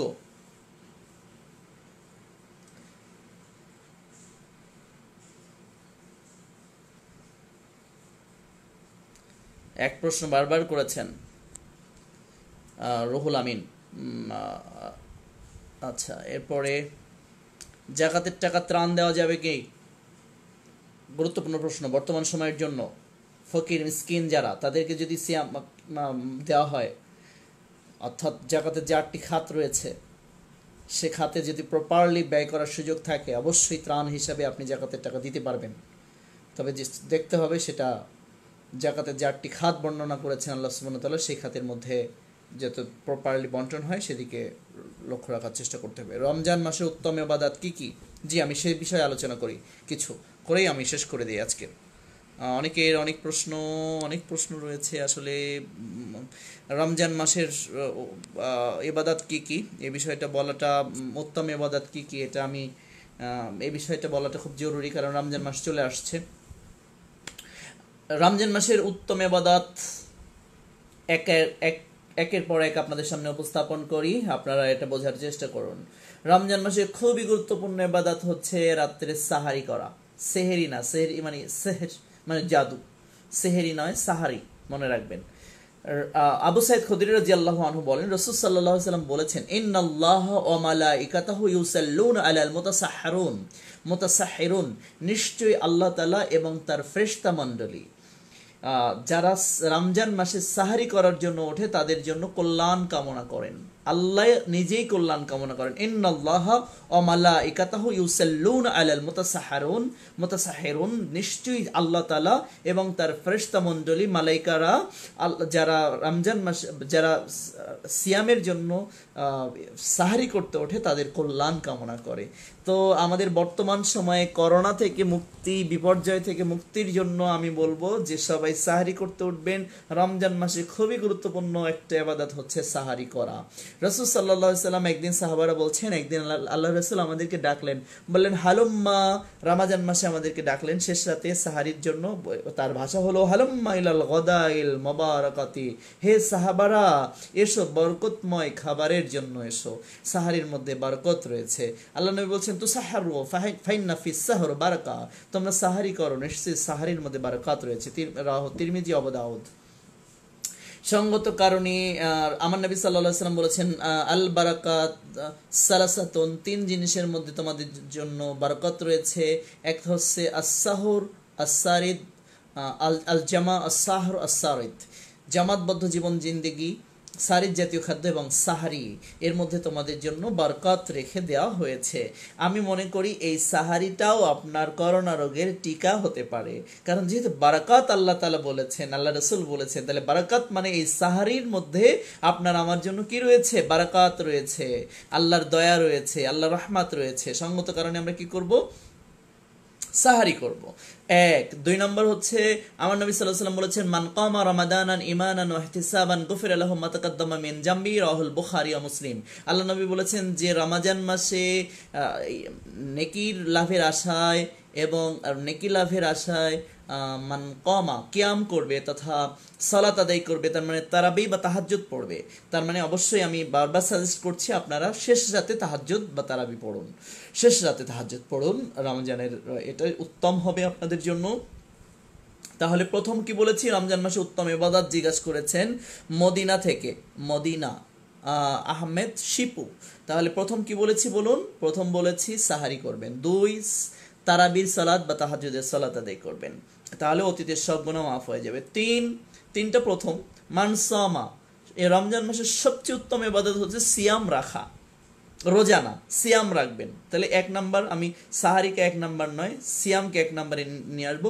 মানসামা, যে ব্যক্তি সিয়াম রাখবে, মানসামা রমাদানান ঈমানান ওয়া ইহতিসাবান গুফিরা লাহু মা তাকাদ্দামা মিন জামবি, যে ব্যক্তি নেকি লাভের আশায় ঈমান সহকারে রমজান মাসের সিয়াম পালন করবে, তার অতীতের সব গুনাহকে আল্লাহ তাআলা ক্ষমা করে দেবেন। বুখারী 37, 38, 39 নম্বর হাদিস।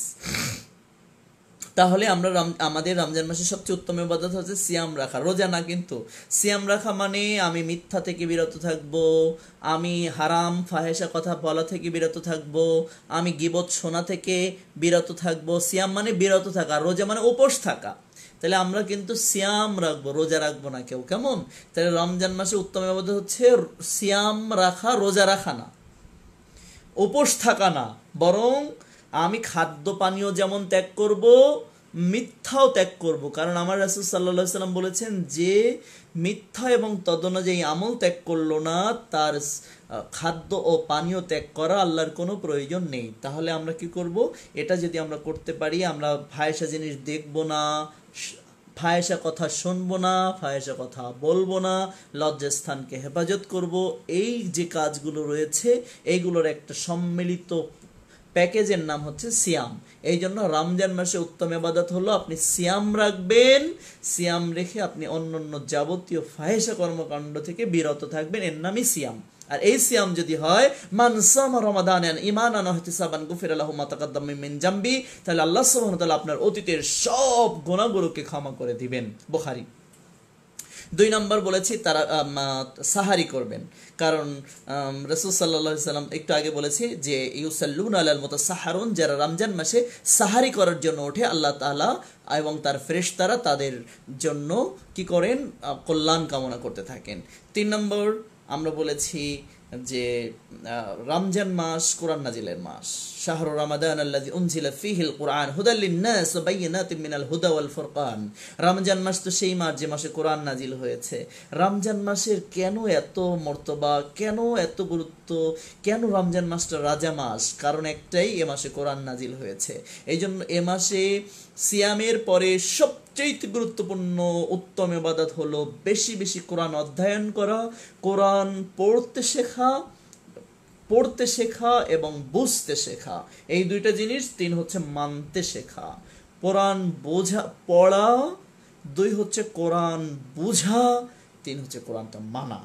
তাহলে রমজান মাসের গুরুত্ব যদি অন্য মাসের চেয়ে আল্লাহর কাছে বেড়ে যায় কোরআন নাজিল হওয়ার কারণে, আপনি যদি কোরআন ওয়ালা হয়ে যান, কোরআন রমজান মাসে নাজিল হওয়ার কারণে যদি সব মাসের চেয়ে রমজান মাসের গুরুত্ব আল্লাহর কাছে বেড়ে যায়, তাহলে আপনি যদি কোরআনকে ধারণ করেন, বক্ষে কোরআন অনুযায়ী চলেন, আপনি আমি চলতে পারি, তাহলে আপনার আমার মর্যাদা, আপনার আমার গুরুত্ব আল্লাহর কাছে অনেক বেড়ে যাবে। রাসূল সাল্লাল্লাহু আলাইহি সাল্লাম তাই স্পষ্ট করে বলেছেন, খায়রুকুম মান তাআল্লামাল কুরআন ওয়া আল্লামাহু, তোমাদের মধ্যে সবচেয়ে শ্রেষ্ঠ ব্যক্তি ওই যে নিজে কোরআন পড়ে এবং অপরকে পড়ায়, নিজে কোরআন শেখে অপরকে শেখায়। এজন্য রমজান মাসে আমি চতুর্থ যে বিষয়টা সাজেস্ট করব সেটা হচ্ছে কোরআন বেশি বেশি তেলাওয়াত করা এবং বুঝতে চেষ্টা করা এবং সেটা আমলে পরিণত করা, এটাই উত্তম সময়। আর যথেষ্ট সময় কিন্তু এবছর আমাদের রয়েছে, সঙ্গত কারণে আমরা চতুর্থ বিষয় হিসাবে আপনাদেরকে বলবো বেশি বেশি বেশি বেশি বেশি থেকে বেশি কোরআন শুনুন, কোরআন পড়ুন, কোরআন বুঝুন এবং যতটুকু বুঝতে পারেন ততটুকু বাস্তব জীবনে বাস্তবায়ন করার চেষ্টা করুন। এটাই হচ্ছে রমজান মাসের বিরাট বড় সবচেয়ে বড় চাওয়া, আল্লাহ মানে সবচেয়ে বড় ইবাদত। 5, রমজান মাসে নির্ধারিত সময়ে আপনি ইফতার করবেন। ইফতারের সময় হয়ে গেলে 1 সেকেন্ড দেরি করা যাবে না, কারণ আফজালুদ্দিন ও জাহরা, আমার নবী সাল্লাল্লাহু আলাইহি ওয়াসাল্লাম বলেছেন দিন ধর্ম বিজয়ী থাকবে যতদিন মানুষ দ্রুত ইফতার করবে। কারণ ইন্নাল ইয়াহুদা ওয়ান নাসারা ইউআখিরুন, নিশ্চয়ই ইহুদি এবং খ্রিস্টানরা দেরিতে ইফতার করে। ওরাও সিয়াম রাখে, ওরা দেরিতে ইফতার করে, তার মানে রাত হয়ে গেলে ওরা ইফতার করে, আর আমাদের সিয়াম রাখতে হবে, সিয়াম রেখে আমাদের ইফতার খুব দ্রুত করতে হবে। এ হচ্ছে 5 নম্বর। 6 নম্বর হলো রোজাদারকে, সিয়াম পালনকারীকে আপনি ইফতার করাবেন। কেমন? সিয়াম পালনকারীকে ইফতার করালে আপনি সমপরিমাণ নেকি পাবেন। 7, লা ইলাহা ইল্লাল্লাহ বেশি বেশি পড়বেন। লা ইলাহা ইল্লাল্লাহ ওয়াহদাহু লা শারীকা লাহু, লাহুল মুলকু ওয়া লাহুল হামদু ওয়া আলা কুল্লি শাইইন কাদির বেশি বেশি পড়বেন। আল্লাহুম্মা সাল্লি আলা মুহাম্মাদ ওয়া আলা আলি মুহাম্মাদ কামা সাল্লাইতা আলা ইব্রাহিম ওয়া আলা আলি ইব্রাহিম ইন্নাকা হামিদুম মাজিদ। এই যে দরুদ ইব্রাহিম, এটা বেশি থেকে বেশি মনে রাখুন। আমি আপনাকে 8 নম্বর যে সাজেশন করছি, আপনার জিহ্বা যেন রমজানের প্রত্যেকটি সেকেন্ড ব্যস্ত থাকে, এটা আপনি চেষ্টা করুন আমার দিনী ভাই ও বোন। এটা আপনার সর্বাধিক চেষ্টা করবেন যে বেশি থেকে বেশি তাও মানে হচ্ছে এটা করা। এরপরে 9 নম্বর আমি বলবো বেশি বেশি ইস্তেগফার করুন। কারণ রাসূল সাল্লাল্লাহু আলাইহি সাল্লাম বলেছেন যে রমজান পেল কিন্তু ইয়ে করতে পারলো না, মানে হচ্ছে গুনাহ ক্ষমা করে জাহান্নাম থেকে বাঁচতে পারলো না, ওই ব্যক্তির জন্য ধ্বংস। আসলে রমজান মাস খুবই গুরুত্বপূর্ণ একটা মাস, এজন্য আল্লাহর কাছে তওবা করে ক্ষমা চেয়ে আমরা যেন আল্লাহর কাছে ক্ষমা পেয়ে যাই। বেশি বেশি ক্ষমা চান এবং দেশের পরিস্থিতির জন্য, বর্তমান মহামারী পরিস্থিতির সাপেক্ষে আল্লাহর কাছে বেশি বেশি আমরা দোয়া করি, আল্লাহ যেন এটা আমাদের থেকে, এই আযাব যেন আমাদের থেকে উঠিয়ে নেন, এই করোনা নামক যে বিপর্যয়, যে মহামারী, এটা যেন আল্লাহ তাআলা আমাদের থেকে উঠিয়ে নেন, এটা বেশি বেশি আমরা দোয়া করব। এরপর আমরা বলবো রমজান মাস ইস্তেগফারের পাশাপাশি আমরা খুব বেশি বেশি দোয়া ওয়াল ইবাদা, হাত তুলে একাকী বিভিন্ন সময় দোয়া করবেন। কেমন? সকাল, সন্ধ্যা, দুপুর, যখন পারবেন।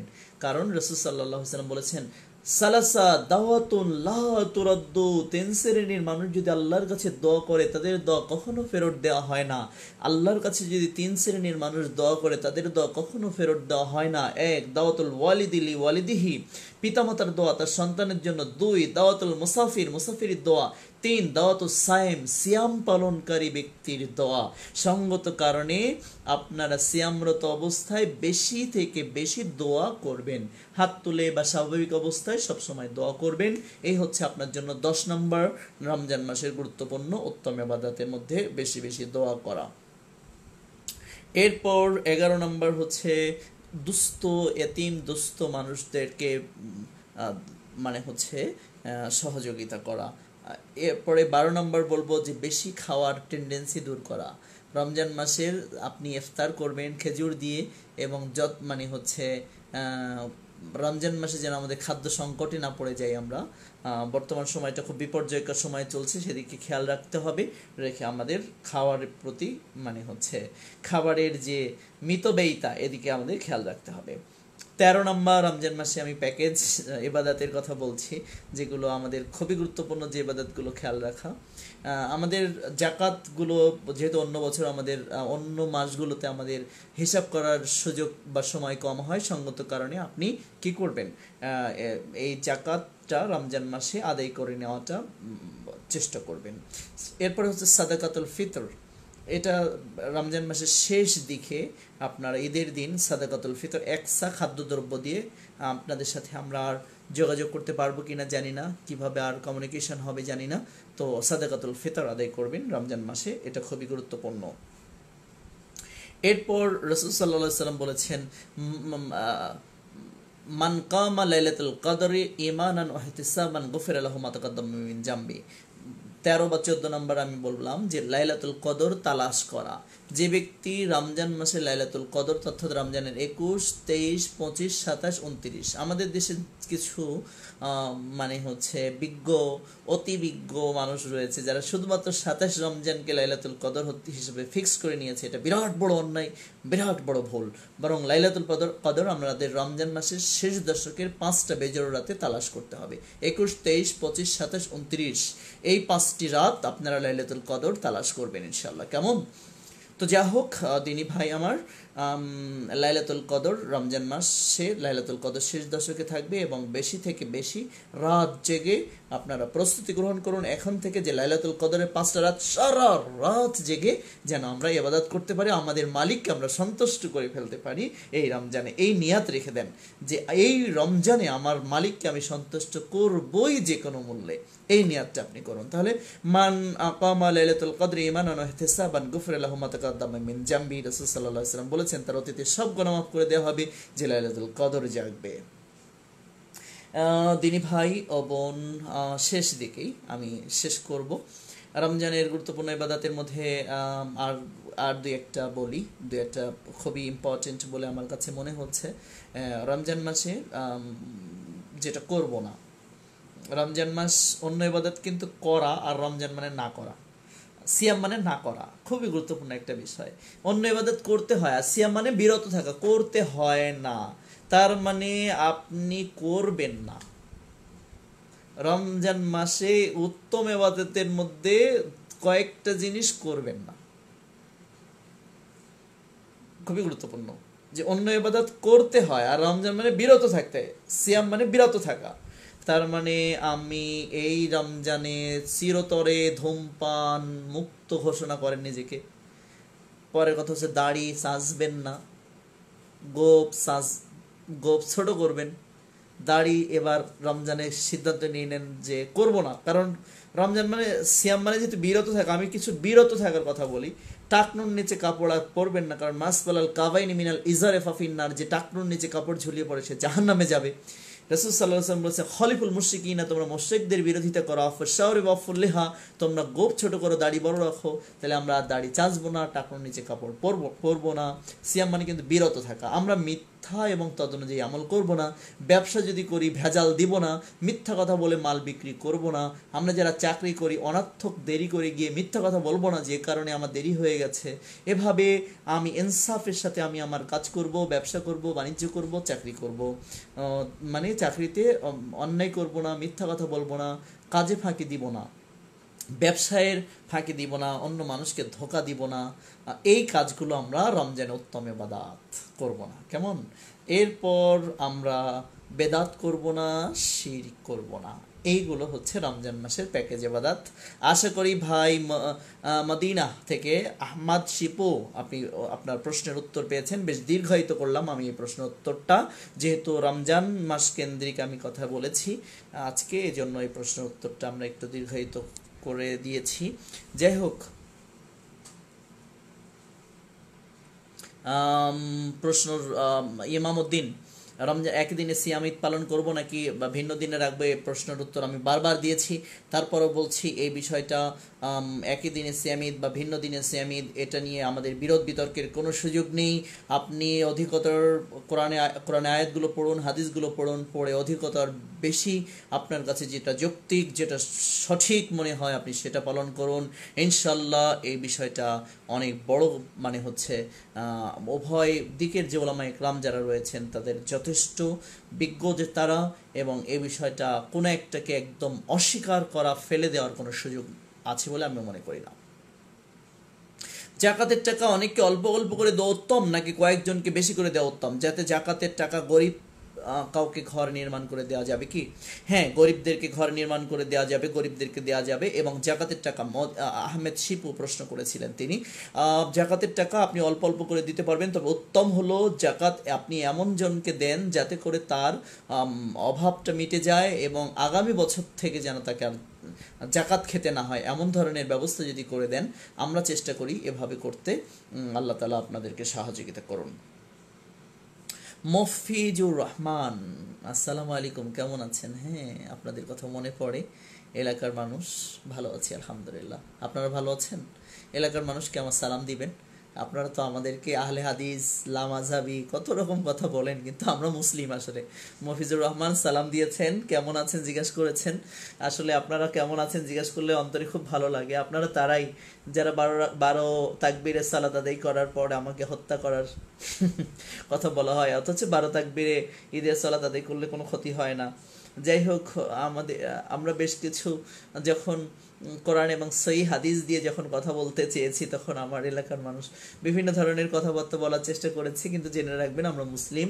আর দেখেন, হাজার হাজার লক্ষ লক্ষ মানুষ আলহামদুলিল্লাহ আজকে কোরআন এবং সহিহ হাদিস বোঝার চেষ্টা করছে, বুঝতেছে। আপনারাও বোঝার চেষ্টা করুন। আমার এলাকাবাসীর জন্য আমি দোয়া করছি, তাদের জন্য আল্লাহর রহমত হয়, তারা যেন কোরআন এবং সহিহ হাদিস অনুযায়ী করে। বড়রা, পীর সাহেবরা, বুজুর্গানে দিনদেরকে না মেনে যেন ইসলাম অনুযায়ী, ইসলাম যারা মানতে চায় তারা যেন আল্লাহ কি বলেছেন এবং রাসূল সাল্লাল্লাহু আলাইহি ওয়াসাল্লাম কি বলেছেন, তাতে কোরআনে কি আছে, হাদিসে কি আছে, এটাই দেখে। এক কথা, ইত্তাবিউ মা উনজিলা ইলাইকুম মির রাব্বিকুম ওয়া লা তাত্তাবিউ মিন দুনিহি আউলিয়া, তোমরা অনুসরণ করো তোমার প্রতিপালকের পক্ষ থেকে যে বিধান নাজিল করা হয়েছে সেটার, এটা বাদ দিয়ে দুনিয়ার কোনো ওলিয়া উলিয়ার অনুসরণ করো না। আমি দেখুন কোনো ব্যক্তি বিশেষ অনুসরণ করি না, আমি মুসলিম, আমি কোনো বিশেষ দলের প্রতিনিধিত্ব করি না, আমি আল্লাহর কথা বলি, আমি রাসূল সাল্লাল্লাহু আলাইহি ওয়াসাল্লামের হাদিসগুলোই উল্লেখ করে থাকি।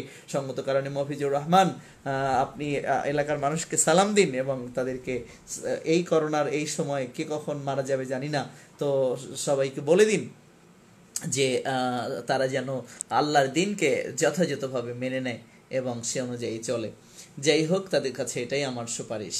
আসসালামু আলাইকুম রহমতুল্লাহ। সম্মানিত শায়েখ, আমার একটা প্রশ্ন, রামাদানের মেয়াদে হায়েজের বন্ধের জন্য ওষুধ খেলে কি ঠিক হবে? এটা একটু জানাবেন। অনেক ওলামা একরাম এটাকে আপত্তি করেননি, সঙ্গত কারণে আমি আপত্তি করছি না, কিন্তু উত্তম বলছি না। মেয়েদের যে মাসিক প্রবলেমটা রয়েছে সেখানে তারা সেটা মেনে নেক রমজান মাসে, কারণ তাদের শারীরিক অসুস্থতার পরে রমজানের বাইরে তো করার সুযোগ রয়েছে। তার মানে রমজানের বাইরে মেয়েদের জন্য এই সুযোগটা রয়েছে, রমজানের বাইরে একটা রমজান মাস পালন করা। যদিও কথাটা এভাবে বলাটা আমার জ্ঞানের স্বল্পতার কারণে হতে পারে, তো আমি বলতে চাচ্ছি যে আপনি যে রমজান মাসের সিয়াম রাখতে পারলেন আপনার শারীরিক অসুস্থতার কারণে, এটা তো আল্লাহ প্রদত্ত একটা বিধান, আপনি এভাবেই মেনে নেন। আপনি নিজের পক্ষ থেকে সিদ্ধান্ত নিয়ে আল্লাহ তাআলার যে সিস্টেম আল্লাহ করে দিয়েছেন, আর আল্লাহর সিস্টেম, প্রাকৃতিক যে সিস্টেম, সেটাই কিন্তু কল্যাণ। এর বিপরীত যেটা করে তখন কিন্তু মানুষের জন্য অকল্যাণ তৈরি হয়ে যায়। তো মেয়েরা যদি ওষুধ খেয়ে তাদের হায়েজ বা তাদের যে মাসিক মানে অসুস্থতা রয়েছে সেখানে যদি তারা বন্ধ রাখতে চায় রমজান মাসে করতে পারে, কিন্তু আমি সাজেস্ট করব সেটা না করে যে কয়টা সে রমজান মাসে সিয়াম পায় সে কয়টাই সে পালন করবে, আর এর বাইরে সে আরেকটা রমজান কিন্তু পেয়ে গেল। তার মানে রমজানের সিয়াম সে শারীরিক অসুস্থতার কারণে রমজান মাসে না পালন করে আবার রমজানের বাইরেও সেই সিয়ামগুলো পালন করা, যেহেতু তার সুযোগ চলে আসবে, এটা বিরাট বড় একটা সুযোগ। সঙ্গত কারণে আমি বলবো ঔষধ না খেয়ে আপনার আল্লাহ তাআলার নির্ধারিত সময়ে এটা মেনে নিয়ে, বরং এটাই আপনার জন্য কল্যাণকর বলে আমার কাছে মনে হয়েছে। আমার গবেষণা বা আমার জানাশোনায় এই ওষুধ খেয়ে বন্ধ করার মধ্যে আমার কাছে মনে হয় আল্লাহর নিয়মের বিপরীতে যাওয়া, এবং সেটা মানুষের জন্য কল্যাণ নেই বলে আমার কাছে মনে হয়। আল্লাহু আলাম। আশা করি বুঝতে পেরেছেন। এরপর প্রশ্ন বেশ অনেকগুলো আছে, আমি চেষ্টা করি। প্রাণীর বন্দর প্রশ্ন হচ্ছে, ফরজ নামাজ এর রাকাতে প্রথম 2 রাকাতের সাথে সূরা ফাতিহার সাথে অন্য সূরা মেলানোর পর দ্বিতীয় রাকাতে সূরা ফাতিহার সাথে অন্য সূরা মেলাতে হবে?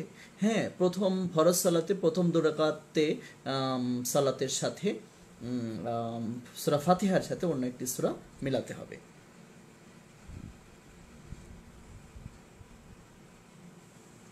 রাসূল সাল্লাল্লাহু আলাইহি ওয়াসাল্লাম রাতে 11 রাকাত সালাত আদায় করতেন, সেটা কি এশার 4 রাকাত সালাত সহ নাকি আলাদা 11 রাকাত? জি না, এটা আলাদা। 8 আর 3 11, তিনি এটা কিয়ামুল লাইল হিসাবে শেষ মানে রাতে করতেন।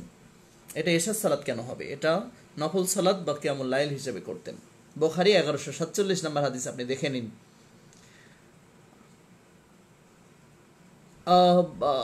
শরিয়াতপুর জেলা আহলে হাদিস।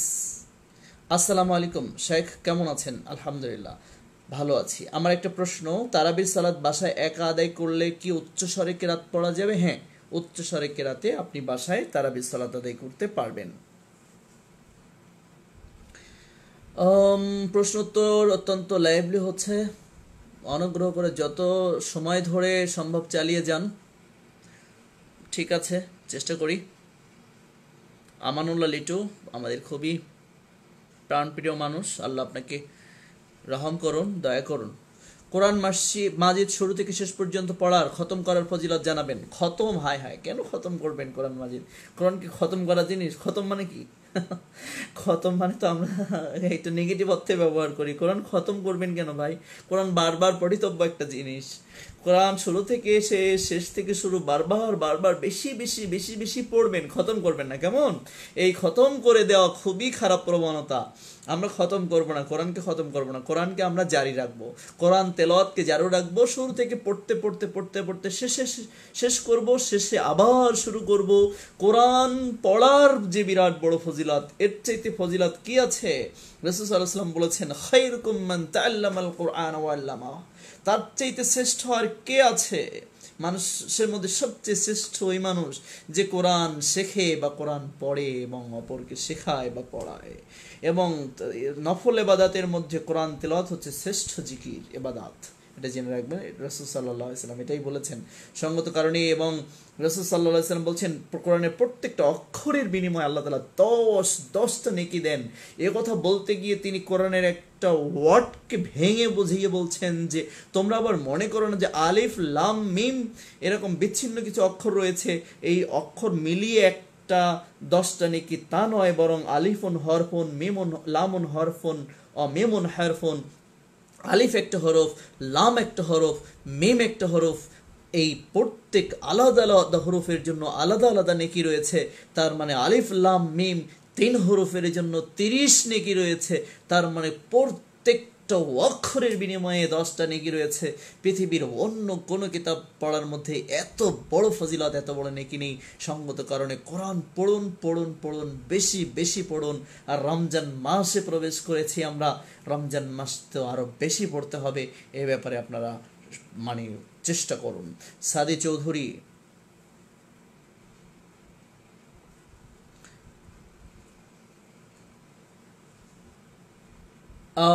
আসসালামু আলাইকুম, শরিয়তপুর জেলা থেকে প্রশ্ন। শায়েখ, প্রথম রাতে তারাবি সালাত আদায় করলে কি শেষ রাতে তাহাজ্জুদ আদায় করা যাবে কি? আমার মতে রাসূল সাল্লাল্লাহু আলাইহি সাল্লামের চাইতে বেশি সিনিয়রিটি অর্জন করতে যাব না আমরা ইবাদতে। কেমন? রাসূল সাল্লাল্লাহু আলাইহি সাল্লামের চাইতে সিনিয়রিটি অর্জন করতে যাব না আমরা। তিনি রাতের সালাতকে 11 রাকাতের বেশি বাড়াতেন না। আমি রাতের সালাত, তবে তাহিয়াতুল অজুর পরে প্রত্যেক অজুতে আপনি সালাত আদায় করতে পারেন, সেটা ভিন্ন জিনিস। কিন্তু রাতের সালাত নিয়মিত হিসাবে আপনি 11 রাকাতের বেশি বাড়ানোটা যেহেতু রাসূল সাল্লাল্লাহু আলাইহি ওয়াসাল্লামের সুন্নাহ নয়, এটা আমি সাজেস্ট করব না। তবে এটা পড়লে আপনি আপনার নফল সালাত আপনি বেশি পড়তেই পারেন, এটা আপনার একান্তই আপনার সিদ্ধান্ত। তবে আমি বলবো বুখারী 1147 নম্বর হাদিস, বুখারী মুসলিম অন্যান্য হাদিস গ্রন্থই মুয়াত্তা মালিকেও এসেছে যে রাসূল সাল্লাল্লাহু আলাইহি ওয়াসাল্লাম রমজান এবং রমজানের বাইরে রাতের সালাতে 11 রাকাতের বেশি কখনো তিনি বাড়াতেন না। সেটা আপনি তাহাজ্জুদ এবং তারাবি হিসেবে পড়ুন। আমি বারবার বলছি যে রাকাতের দিকে আপনি গুরুত্ব না দিয়ে সালাতের কোয়ান্টিটির দিকে তার না তাকে আপনি কোয়ালিটি পূর্ণ সালাত আদায় করুন। 1 রাকাতে 1 ঘন্টা পড়ুন, 1 রাকাত 2 ঘন্টা ধরে পড়ুন, 1 রাকাত 3 ঘন্টা ধরে পড়ুন। এভাবে মিনিমাম 1 ঘন্টায় 1 রাকাত সালাত আদায় করে সালাতকে সৌন্দর্যমণ্ডিত করুন। সালাতকে কোয়ান্টিটি মণ্ডিত করবেন না, পরিমাণ বাড়িয়ে সালাতকে ছোট করবেন না। সালাতের রূহ বাড়ান, সালাতের সৌন্দর্য বাড়ান, সালাতকে সুন্দর করুন। আমি তাহলে দেখবেন যে আপনি বেশি সালাত আদায় করতে পারবেন না যখন কোয়ালিটিপূর্ণ সালাত আদায় করবেন। যাই হোক, প্রশ্ন, ঘরে বসে একা একা নামাজ পড়া যায় কিভাবে? তারাবির নামাজ বারবার বলেছি, একাকী সালাত আদায় করতে পারবেন। সাইয়েদুল ইস্তিগফার কখন পড়বো? বুখারী 6306 নম্বর। আনতারা ঘাসান রাইসা বলেছেন সাইয়েদুল ইস্তিগফার কখন পড়বো? বুখারী 6306 নম্বর হাদিস আপনি পড়ে দেখুন, রাসূল সাল্লাল্লাহু আলাইহি সাল্লামের হাদিস স্পষ্ট এসেছে, আল্লাহুম্মা আনতা রাব্বি লা ইলাহা ইল্লা আনতা খালাকতানি ওয়া আনা আবদুকা ওয়া আনা আলা আহদিক ওয়া ওয়াদিকা মাসতাতাতু আউযু বিকা মিন শাররি মা সানাতু ওয়া লাকা বিনি'মাতিকা আলাইয়া ওয়া বিজামবি ফাগফির লি ফাইন্নাহু লা ইয়াগফিরুয যুনুবা ইল্লা আনতা। এ দোয়া যদি কেউ সকালে দৃঢ় ঈমানের সাথে এবং ইয়াকিন বিশ্বাসের সাথে যদি সকালে একবার পড়ে, ওই দিনের মধ্যে সন্ধ্যা হওয়ার মধ্যেই যদি সে মারা যায়, অর্থাৎ ওই দিনে যদি মারা যায় তাহলে লোকটা জান্নাতি। আর সন্ধ্যায় যদি পড়ে, সারা রাতের মধ্যে যদি মারা যায়, রাতের যে কোনো সময় লোকটা জান্নাতে যাবেই ইনশাআল্লাহ। বুখারী 6306 নম্বর হাদিস। সঙ্গত কারণে সাইয়্যিদুল ইস্তিগফার অর্থাৎ তওবা চাওয়ার শ্রেষ্ঠ দোয়াটা আপনি সকালে একবার এবং সন্ধ্যায় একবার ম্যান্ডেটরি ভাবে পড়ার চেষ্টা করুন, কারণ আপনি তো জানেন না কোন দিন আপনি মারা যাবেন বা কোন রাতে আপনি মারা যাবেন। আপনি জানেন না কোন দিনে আপনি মারা যাবেন, আপনি জানেন না কোন রাতে মারা যাবেন। তাই প্রত্যেক দিনে এবং প্রত্যেক রাতের শুরুতে, প্রত্যেক দিনের শুরুতে মানে ফজরের সময়, প্রত্যেক রাতের শুরুতে মানে মাগরিবের সময় আপনি সাইয়্যিদুল ইস্তিগফার পড়ুন।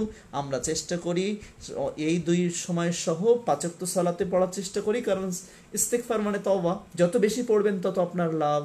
আশা করি আন্তরা ঘাসান রাইসা আপনি আপনার প্রশ্নের উত্তর পেয়েছেন।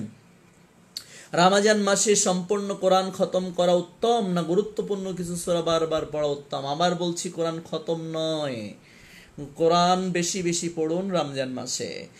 তবে ধারাবাহিকভাবে শুরু থেকে শেষ পর্যন্ত পড়ে যাই আমরা করে থাকি, এটাই উত্তম বলে আমার কাছে মনে হয়। তবে কিছু গুরুত্বপূর্ণ কোরআন মাজিদে কোন সূরাটা গুরুত্বপূর্ণ কম? সবই গুরুত্বপূর্ণ সূরা, এই জন্য সব সূরা পড়াটাই উচিত বলে মনে করি, আর রমজান মাসে সবচেয়ে বেশি উচিত। আর তথাকথিত কিছু আহলে হাদিস রয়েছে, তারা মনে করে যে না, রমজান মাসে ধারাবাহিকভাবে কোরআন তেলাওয়াত করা ঠিক না। এটা তাদের একটা মূর্খতা, এটা নোংরামি।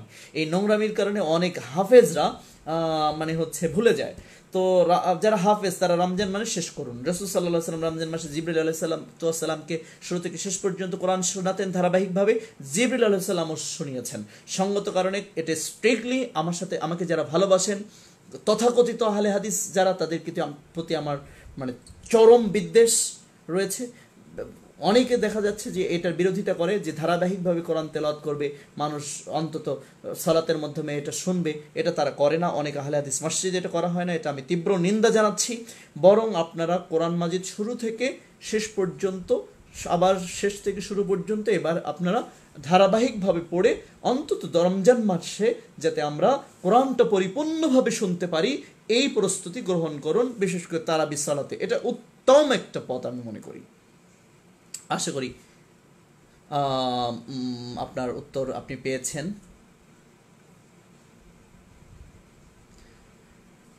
বাসায় তারাবি কিভাবে করব? বাসায় তারাবি কিভাবে করবেন? কেন, যেভাবে অন্য সালাত পড়েন এভাবেই পড়বেন। প্রয়োজনে বাসার লোকরা সকলে মিলে পড়বেন জামাতে, কোনো আপত্তি নেই। শেষ রাতে পড়বেন, কেমন? তারাবিটা শেষ রাতে পড়ার চেষ্টা করুন এবছর সবাই। শেষ রাতে বলতে মধ্যরাতে, অর্থাৎ আল্লাহ তাআলা প্রথম আসমানে নেমে আসেন প্রত্যেক রাতের শেষ তৃতীয়াংশে। আমি চাই যে আমার বন্ধুদের, আমার সালাতটা যেন, আমার আল্লাহ যতক্ষণ প্রথম আসমানে থাকেন ততক্ষণ যেন আমরা সালাতরত থাকি। বুঝতে পেরেছি তো? বুঝেছেন একটু সবাই? আশা করি বুঝেছেন যে আমার আল্লাহ প্রথম আসমানে থাকেন রাতের শেষ তৃতীয় অংশে। এই জন্য তাতাজাফা জুনুবুহুম আনিল মাদাজি ইয়াদউনা রাব্বাহুম খাওফা ওয়া তামাআউ ওয়া মিম্মা রাযাকনাহুম ইনফিকুন ফালা তা'লামু নাফসুম মা উখফিয়া লাহুম মিন কুররাতি আয়ুনিন জাযাআন বিমা কানু ইয়ামালুন। সূরা সাজদার 16 আয়াত আল্লাহ বলেছেন, আল্লাহ তারা নয় যারা শয্যা ত্যাগ করে তাদের রবকে ডাকে ভয় এবং আশা নিয়ে। মূলত শেষ রাতে আল্লাহ তাআলা তাহাজ্জুদ পড়ার জন্য আহ্বান করেছেন এই আয়াত দিয়েই। মূলত আব্দুল্লাহ ইবনে আব্বাস রাদিয়াল্লাহু আনহু সেটাই বলেছেন। তাহলে এই তারাবির বা তাহাজ্জুদের সালাত আপনি শেষ রাতে পড়ুন, ওই সময় আল্লাহ তাআলা প্রথম আসমানে থাকেন। ইসমে আন্তরা ঘাসান রাইসা, ইসমে আজম কি নামাজের বৈঠকে পড়া যাবে? অবশ্যই যাবে ইনশাআল্লাহ। নামাজের শেষ বৈঠকে ইসমে আজম পড়ুন, এটা দোয়া কবুলের জন্য খুবই গুরুত্বপূর্ণ। ইসমে আজম সহকারে দোয়া করলে রাসূল সাল্লাল্লাহু আলাইহি ওয়াসাল্লাম বলেছেন আল্লাহ তাআলা তার দোয়া ফেরত দেন না।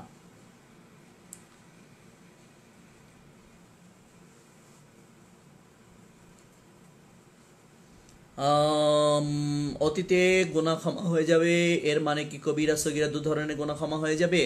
রাফি আহমেদ, হ্যাঁ, অতীতের গুনাহ ক্ষমা হয়ে যাবে, সগীরা কবিরা দুই গুনাহই ক্ষমা হবে ইনশাল্লাহ। তবে এই সময় আপনি তওবা করে নিলেই তো হয়ে যাচ্ছে। ছোট্ট তওবা করার জন্য তো এমন কিছু না যে 10 তলা বিল্ডিং বানিয়ে বিল্ডিং এর উপরে দাঁড়িয়ে সেখান থেকে তওবা করতে হবে। তওবার জন্য কবিরা গুনাহ ক্ষমা হওয়ার জন্য তওবা জরুরি, তো তওবা তো করা আপনার জন্য কঠিন কিছু নয়।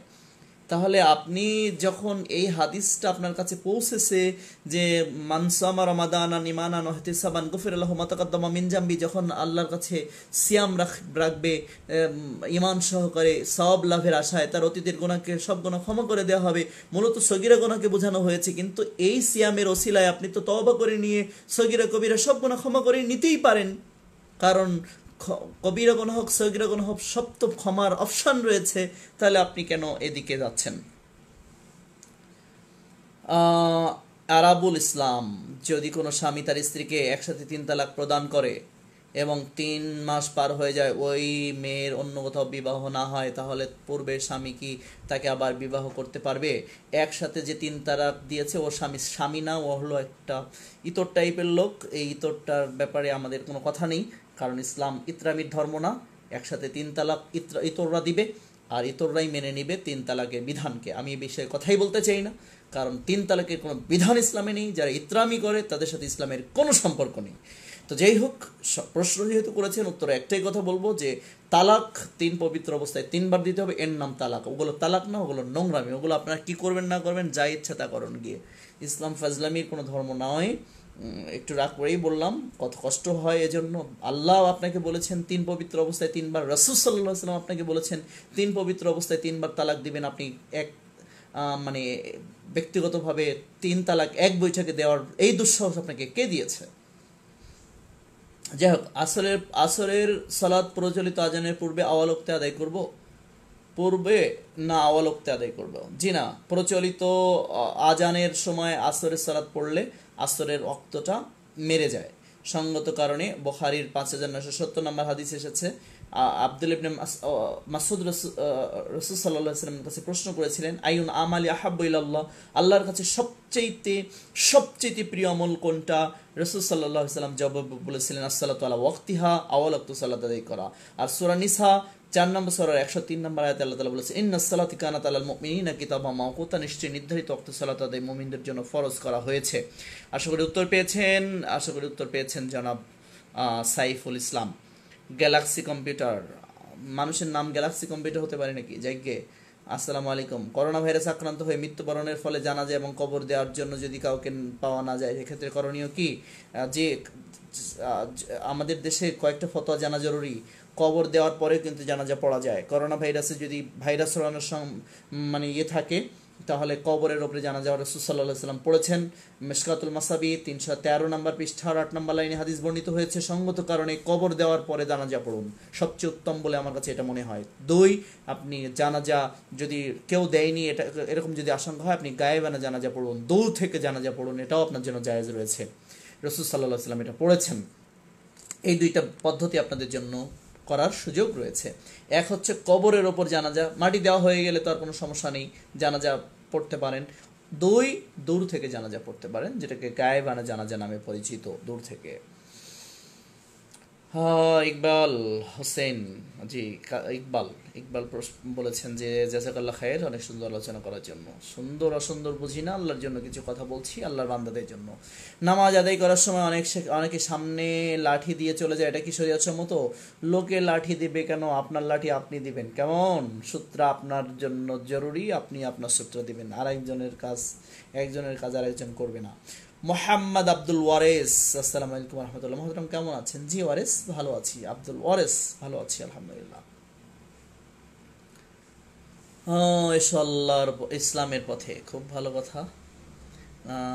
সবাইকে কথাগুলো মেনে চলার তৌফিক কামনা করেছেন আপনি, ধন্যবাদ, জাযাকাল্লাহ। সূর্য অস্তের পর 3 মিনিট পরে ইফতার করার ব্যাপারে ইসলাম ফাউন্ডেশনের সিদ্ধান্তকে আপনি কি বলবেন? সূর্যাস্তের পর 3 মিনিট দেরি করে ইফতার করার ব্যাপারে ইসলামিক ফাউন্ডেশনের সিদ্ধান্তকে আমি হটকারী সিদ্ধান্ত মনে করি, নোংরামি মনে করি, মূর্খতা মনে করি, অসভ্যতা মনে করি, জংলামি মনে করি। এটা মানে দিনের সাথে ফাজলামি করার একটা প্রবণতা মনে করি, টেন্ডেন্সি মনে করি। সুতরাং সেখানে রয়েছেন যথেষ্ট বিজ্ঞজনেরা, বিজ্ঞ ওলামায়ে কেরাম। ইফতার সূর্যাস্তের পরেই করতে হবে, আমার রাসূল সাল্লাল্লাহু আলাইহি ওয়াসাল্লাম এটাই বলেছেন। এর বিপরীত যেটা করবে তারা রাসূল সাল্লাল্লাহু আলাইহি ওয়াসাল্লামের অবাধ্য। ইন্নাল ইয়াহুদা ওয়ান নাসারা লা ইউআখিরুন, ইহুদি খ্রিস্টানরা দেরিতে ইফতার করে। দেরি মানে 1 সেকেন্ড হলে সেটাও দেরি। ইচ্ছা করে ইচ্ছাকৃত যদি দেরি 1 সেকেন্ড হয় সেটাও দেরি। ইহুদি খ্রিস্টানদের সাথে মেলার জন্য সেটাও যথেষ্ট। 1 সেকেন্ড, 1 সেকেন্ড, 1 সেকেন্ড তো দূরের কথা, 1 ন্যানো সেকেন্ড। রাসূলের কথার, সাল্লাল্লাহু আলাইহি সাল্লামের কথার বিপরীতে 1 ন্যানো সেকেন্ড গেলেও আপনার জন্য বিপদ। অতএব ইসলামিক ফাউন্ডেশনকে আমি সাবধান করছি, হুঁশিয়ারি করছি, মানে ইলম দিয়ে হুঁশিয়ারি করছি, সাবধান করছি যে আপনি এই হটকারিত সিদ্ধান্ত থেকে বেরিয়ে আসুন। দেশের কোটি কোটি জনগণকে নোংরামি থেকে বাঁচান যে সূর্যাস্তের পরেই ইফতার করতে হবে। আর আমাদেরকে যারা শুনছেন আমরা বলবো, আপনি ক্যালেন্ডার দেখুন অথবা প্রত্যেক দিনের যে পত্রিকায় দেখুন কখন সূর্য ওঠে আর কখন অস্ত যায়। যখন সূর্য অস্ত যাবে তখন আপনারা ইফতার করবেন। ইসলামিক ফাউন্ডেশনের ক্যালেন্ডারকে আপনারা বর্জন করুন, প্রত্যাখ্যান করুন। আমি আপনাদেরকে আহ্বান জানাচ্ছি। এবং ইসলামিক ফাউন্ডেশনের সর্বোচ্চ মহলে আমার গতকালকে কথা হয়েছে, গত রাতে আমাকে ফোন দিয়েছে যে কোনো কারণেই, যাই হোক, মানে যোগ্যতা অবশ্যই নাই, আমি যোগ্যতার বিচারে ফোন দিয়েছি সেটা বলিনি, হয়তো আমার দিয়ে কিছু মানে অযোগ্য মানুষ হয়তো কিছু পানি আনার কাজও হয়তো তাদের করা লাগতে পারে। যাই হোক, আমি স্পষ্টভাবে গতকাল থেকে বলে আসছি যে মুসলমানদেরকে সিয়ামটা নষ্ট করে দেওয়ার জন্য 1 সেকেন্ড দেরিতে ইফতার করার জন্য করাই যথেষ্ট। কারণ রাসূল সাল্লাল্লাহু আলাইহি ওয়াসাল্লাম দেরিতে ইফতার করার প্রবণতাটাকে ইহুদি খ্রিস্টানদের প্রবণতার সাথে তুলনা করেছেন। সঙ্গত কারণে এখান থেকে হুঁশিয়ারি হওয়ার জন্য আমি তাদেরকে বলছি। আলহামদুলিল্লাহ, লাইভটা 111টা শেয়ার হয়েছে। সকলকে জাযাকাল্লাহ খায়ের, জাযাকাল্লাহ। আলহামদুলিল্লাহ। সারওয়ার কবির বলেছেন যে আমাদের জন্য দোয়া করবেন। হ্যাঁ, অবশ্যই দোয়া করছি সারওয়ার কবির, আপনাদের জন্য অনেক অনেক প্রাণ খোলা দোয়া, শুভকামনা আপনাদের জন্য। আল আমিন হাওলাদার সম্মানিত, জাযাকাল্লাহ, সম্মানিত শায়েখ। অতীতের গুনাহ মাফ হয়ে যাবে, এটা সগীরা গুনাহ 2 ধরনের। দোয়া করেন পুলিশের জন্য, জাহিদ বাশার। হ্যাঁ, জাহিদ বাশার, দোয়া করেন পুলিশের জন্য যাতে বাংলাদেশের মানুষের পাশে থেকে তাদেরকে ভালো রাখতে পারি। হ্যাঁ, ভালো তো তোমরা রাখতে পারবা না পুলিশ, জাহিদ, ভালো রাখবেন আল্লাহ। তোমরা চেষ্টা করো, তোমাদের এই চেষ্টার প্রতিদান আল্লাহ তাআলা পূর্ণভাবে দান করবেন। তোমরা ঘুষ টুস খেও না, এই বিপদের সময় মানুষকে আবার বিপদে টিপদে ফেলো না। তো পুলিশ মানে তো আবার সবাই না, নোংরা একটা জাত আমরা জানি। আবার এদের মধ্যে রয়েছে শ্রেষ্ঠ কিছু জাত, মানে নোংরার পরিমাণ 98% আর খুব ভালোর পরিমাণ 2%। কিন্তু সেই খুব ভালো মানুষ যারা তাদের ভালোর কারণেই এখনো পর্যন্ত পুলিশের সেবা পেয়ে যাচ্ছে জনগণ, সেজন্য আমি পুলিশদের জন্য দোয়া করি। তুমিও সেদিকে ধাবিত হবে, আমরা যাই। এবং পুলিশরা দেশের জন্য, দেশের মানুষের জন্য এই ক্রান্তি লগ্নে কাজ করো। এর মাধ্যমে আল্লাহর দয়া তোমরা অবশ্যই পাবা। কিন্তু এর বিপরীতে উল্টাপাল্টা করলে আল্লাহর গজব তোমাদের উপর পড়বে, এটাও জেনে রেখো। আমরা পুলিশের জন্য দোয়া করি, জাতির জন্য বিরাট বড় তারা ড্রাইভিং ফোর্স আমি মনে করি। কিন্তু এই পুলিশ যদি বেপথে চলে যায় সেটা জাতির জন্য বিরাট বড় খারাপির কারণ। সঙ্গত কারণে পুলিশ তোমরা যারা আছো আমার সাথে, ভাইরা আমার, ছোট ভাই আছো, আমার বয়সী আছো অনেকে, আমার সিনিয়র যারা আছেন, তাদের প্রতি আমার নসিহত হচ্ছে, আমার নবী সাল্লাল্লাহু আলাইহি ওয়াসাল্লাম বলেছেন যে কয়েকটা হাদিস উল্লেখ করব, কিন্তু 2-3 মিনিট সময় আছে মাত্র, আমি থাকবো আর 2-3 মিনিট, তার বেশি আর থাকবো না। তো যাই হোক, যারা রাত জেগে আল্লাহর পথে জাগে তাদের জন্য জাহান্নামের আগুনকে হারামের ঘোষণা দেওয়া হয়েছে। সঙ্গত কারণে তোমরা দিনে রাতে জেগে মানুষের খেদমত করছো, এটাও ইসলাম। একজন মানুষের বাঁচানোর জন্য যদি তোমরা চেষ্টা করো, আল্লাহই বাঁচাবেন, তাহলে সমগ্র মানব জাতিকে বাঁচানোর সওয়াব তোমরা পাবে। আশা করি বুঝতে পেরেছো। বর্তমানে মসজিদে জামাতে কাতার ফাঁক হয়ে দাঁড়ায়, এখন আমাদের করণীয় কি? ফাঁক হয়ে দাঁড়ানোর সুযোগ আছে, ইসলাম জরুরাতকে মেনে নেয়। এমডি রাসেল, আলহামদুলিল্লাহ, 2015 সালে বেদাতি আমল বাদ দিয়া কোরআন ও সহিহ আমলের ওপর আমল করা শুরু করেছি। জাযাকাল্লাহ, বারাকাল্লাহ, থ্যাংক ইউ সো মাচ।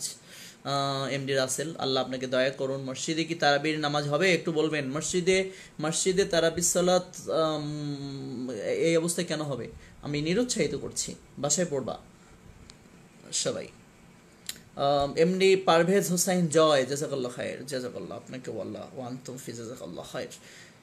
ইসমা আজম, সাইদুল ইস্তিফা কখন পড়বো? নামাজের বৈঠকে কি পড়া যাবে? হ্যাঁ, সাইদুল ইস্তিফার নামাজের বৈঠকে পড়তে পারবেন।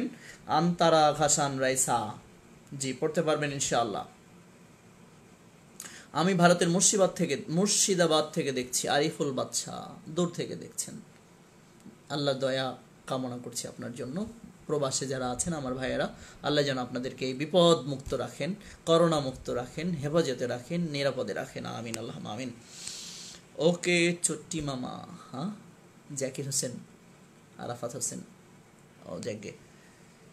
আসসালামু আলাইকুম শেখ, আমার প্রশ্ন, মসজিদে তারাবির সালাত আদায় করলে যে নেকি পাওয়া যায়, বাড়িতে দুজনে মিলে তারাবির সালাত আদায় করলে কি সেই নেকি পাওয়া যাবে? তারাবির সালাত বাড়িতে আদায় করলে বেশি নেকি হবে, কারণ সুন্নাত সালাত বাড়িতে পড়া সুন্নাত, আর সুন্নাত মানলেই নেকি আছে। কেমন? সঙ্গত কারণে বাড়িতেই সুন্নাত সালাত সুন্নাত, কেমন? এটা মনে রাখবেন। আর ফরজ সালাত জামাতে পড়া ফরজ, এটা মনে রাখবেন।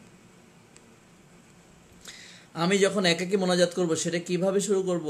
আপনার মন যেভাবে চায় আপনার আল্লাহকে সেভাবে বলবেন। আমি আপনার চাওয়াকে কিভাবে আবার শিখিয়ে দিব? হায় রে পাগল। পারভেজ হোসেন জয়, আল্লাহর কাছে আপনি যেভাবেই ভালো মনে করবেন সেভাবে দোয়া করবেন, তবে দোয়ার মধ্যে বেয়াদবি করবেন না, উল্টাপাল্টা কিছু চাবেন না, হালাল জিনিস চাবেন, এই আর কি। নামাজে হাত রাখার সঠিক নিয়মটা কি বলবেন? হ্যাঁ ফরহাদ রহমান, হাত কোথায় রাখবেন? বুকে রাখবেন নাকি নাভির নিচে নাকি নাভির ওপরে? এই নিয়ে তো অনেক ভেজাল, আর আমি বললে কি তোমরা মানবা? যদি মানো তাহলে বুখারী একটা হাদিস বলি, হাদিসটা দেখো, আমি আমার কথা না বলে বুখারী হাদিসটা বলি। কানা নাস ইয়ামুরুনা ইয়াদাইয়া রুজুলা ইয়ুমনা আলা যিরাইহিল ইসরা ফিস সালাত, রাসূল সাল্লাল্লাহু আলাইহি ওয়াসাল্লাম সালাতে হাতের ওপর হাত, জিরার ওপরের, মানে এই বাহু, এই যে বাহু দেখতে পাচ্ছেন আপনারা, জিরাইহিল ইসরা, বুখারী 740 নম্বর হাদিস। এখান থেকে এইটুকু হচ্ছে কি বাহু, এই বাহুর ওপর হাত রাখার জন্য আদেশ করতেন। এই যে দেখতে পাচ্ছেন, এভাবে বুখারী 740 নম্বর হাদিস এসেছে। কানা নাস ইয়ামারুনা ইয়াদাইয়া রাজুলা ইয়ুমনা আলা যিরাইহিল ইসরা ফিস সালাত, বুখারী 740 নম্বর হাদিস, আবু দাউদ 759 নম্বর হাদিস, যে হাতের ওপর হাত রাসূল সাল্লাল্লাহু আলাইহি ওয়াসাল্লাম জিরার ওপরে রাখার জন্য মানুষদেরকে নির্দেশ দিতেন বা নির্দেশ দেওয়া হতো রাসূল সাল্লাল্লাহু আলাইহি ওয়াসাল্লামের পক্ষ থেকে। তাহলে এসকে ফরহাদ হোসেন, আপনি আসলে নামাজে হাত বাঁধবেন কোথায়? জিরার ওপরে রাখবেন, রেখে হাত ছাড়বেন, যেখানে পড়ে সেখানে আপনার হাত বাঁধার স্থান। আর আবু দাউদের হাদিসে 759 নম্বর হাদিসে এসেছে, তাউস থেকে বর্ণিত, রাসূল সাল্লাল্লাহু আলাইহি ওয়াসাল্লাম হাত বুকে বাঁধতেন। আর 757 নম্বর হাদিস যেটা বলা হয়েছে, যে আলী রাদিয়াল্লাহু আনহু থেকে বর্ণিত, মিনার সুন্নাতে ফিস সালাতে কাহফে আলাল কাহফে তাহতা সুররাতে, সালাতে হাতের উপর হাত নাভির নিচে বাঁধা সুন্নাতের অন্তর্ভুক্ত। এই হাদিস আবু দাউদের 756, 57, 58 নম্বর হাদিসে বর্ণিত হয়েছে। এই হাদিস বর্ণনা করার পরে হাদিসের রাবি বলছেন হাযা হাদিসুন যায়িফুন, এই হাদিসের মূল যে সংকলনকারী আবু দাউদ রাহিমাহুল্লাহ তিনি বলছেন এই হাদিসটা হচ্ছে হাযা আহাদিসুন যায়িফুন, এই হাদিসটা হচ্ছে একটা যায়িফ হাদিস, দুর্বল হাদিস। কারণ হচ্ছে সামিত আহমদ ইবনে হাম্বল যায়িফ আব্দুর রহমান ইবনে ইসহাক আল কফি, এই হাদিস বর্ণনাকারীর মধ্যে একজন বর্ণনাকারী রয়েছেন, তার নাম হচ্ছে আব্দুর রহমান ইবনে ইসহাক আল কফি, তিনি একজন যায়িফ রাবি। আশা করি ফরহাদ উত্তর পেয়েছেন। আবু দাউদের 756, 57 নম্বর হাদিস, নাভির নিচে হাত বাঁধার হাদিস আছে, কিন্তু হাদিস দুর্বল। আবু দাউদের 759 নম্বর হাদিসটা সহিহ, বুকে হাত বাঁধা, এবং বুখারীর হাদিসটা জিরার উপর রাখলে হাতটা বুকেই চলে আসে। সিদ্ধান্ত আপনার, আপনি বুকেও বাঁধতে পারেন, নাভির নিচেও বাঁধতে পারেন, আপনার কবর সামলাবেন আপনি। রেজা প্রশ্ন করেছেন, আসসালামু আলাইকুম, সাইয়্যিদুল ইস্তিগফার সিজদারত অবস্থায় পড়া যাবে কিনা? সিজদা অবস্থায় কি পড়া যায় বললে খুব ভালো হতো। আর রেজা, সাইয়্যিদুল ইস্তিগফার সিজদায় পড়ার সবচেয়ে নিরাপদ এবং গুরুত্বপূর্ণ জায়গা। এই সাইয়্যিদুল ইস্তিগফার আপনি সাজদায় পড়ুন, এটা অবশ্যই উত্তম বলে আমি মনে করি। কোনো আপত্তি নেই, কারণ আল্লাহর কাছে সেজদায় মানুষ সবচেয়ে কাছাকাছি হয়ে যায়, তাই সাইয়্যিদুল ইস্তিগফারের সময় পড়া উত্তম বলে আমি মনে করি। যাই হোক, প্রত্যেক বৃহস্পতিবার আগামী বৃহস্পতিবার তো আমরা বিকাল 4টা থেকে 5টায় বসবো। আর ইনশাল্লাহ সারেন্ডার ইসলাম ইন্টারন্যাশনাল ইনস্টিটিউট পেজ থেকেও আমরা প্রত্যেক দিন বিকাল 4টা থেকে 5টায় আপনাদের সাথে আছি রমজান মাস ব্যাপী। সাথে থাকবেন ইনশাল্লাহ। শাইখ, যখন আমি একাকী মোনাজাত করবো সেটা কিভাবে করব, এটা প্রশ্ন উত্তর দিয়েছি। মুখলেসুর রহমান, আলহামদুলিল্লাহ। আজানের সাথে সাথেই কি ইফতার করতে হবে? আজান, এসো ইসলামের পথে। আপনি ইসলামের পথে মানুষকে ডাকছেন, কিন্তু ইফতার আজানের সাথে সম্পর্ক যুক্ত কেন করলেন? আজানের সাথে ইফতারের কোনো সম্পর্ক নেই। ইফতার হবে সূর্য ডোবার সাথে সাথে। ইফতারটা হবে সূর্য ডোবার সাথে সাথে। কাউসার মাহমুদ, আপনার পরিচয়টা দিবেন প্লিজ। আসলে পরিচয়, কার পরিচয় চেয়েছেন জানি না। যদি আমার পরিচয় হয়ে থাকে, আমি কাজী ইউসুফ, কাজী আব্দুল্লাহ মোহাম্মদ ইউসুফ জাহান, আমি আল্লাহর বান্দা, এটাই আমার পরিচয়। দিনের ছাত্র এবং প্রচার করার চেষ্টা করি। যৎসামান্য ইলিম, অর্জিত ইলিম থেকে দিন প্রচারের চেষ্টা করি। এই বাবার নাম ডাক্তার কাজী অলিউর রহমান, এই পরিচয়। আল্লাহর বান্দা, মুসলিম, এটাই পরিচয়। আশা করি পরিচয়ের কাউসার মাহমুদ উত্তর পেয়েছেন। ইসলাম মোল্লা, আমার জন্য দোয়া করবেন। জি, আসসালামু আলাইকুম। সোহাগ সাদিক, আমার প্রশ্ন, ইমাম মাহাদি কি নবী? জি না, ইমাম মাহাদি নবী নন, কারণ ওনার নামের শেষে আলাইহিসসালাম যোগ করেন। জি, আলাইহিসসালাম না যোগ করাই উচিত।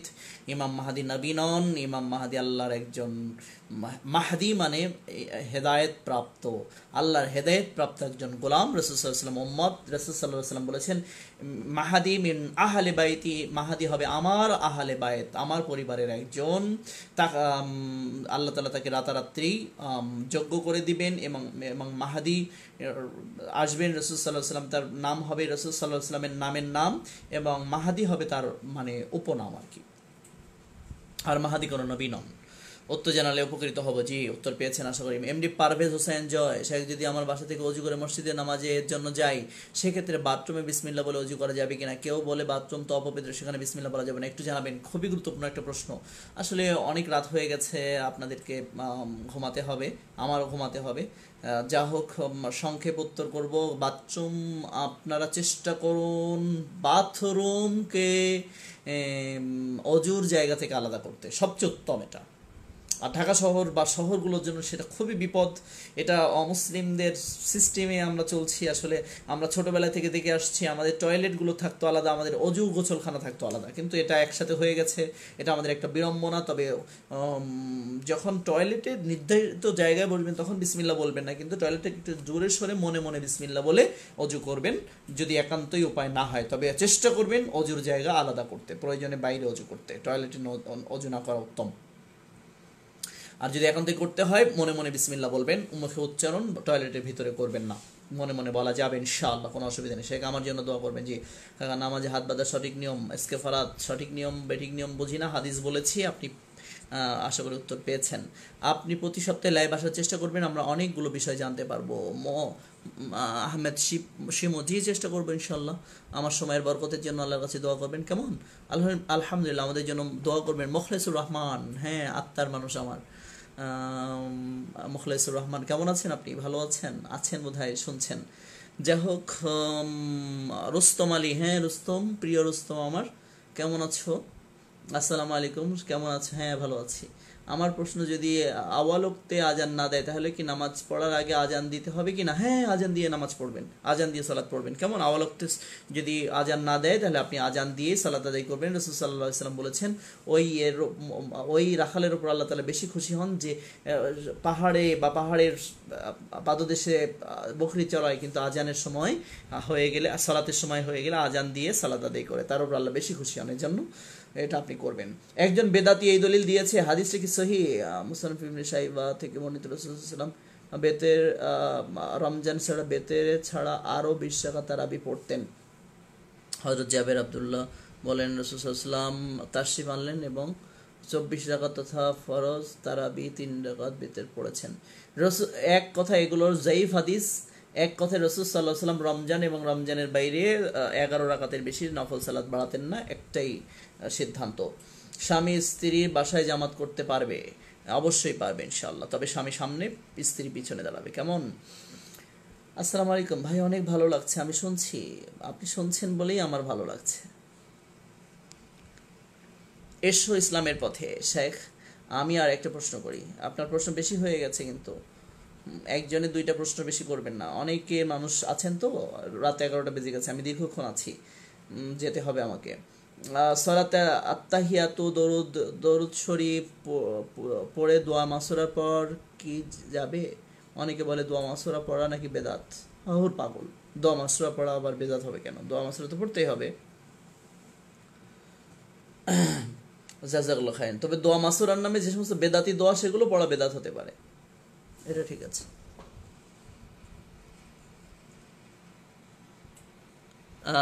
নামাজের পড়ার পর সময় কোনো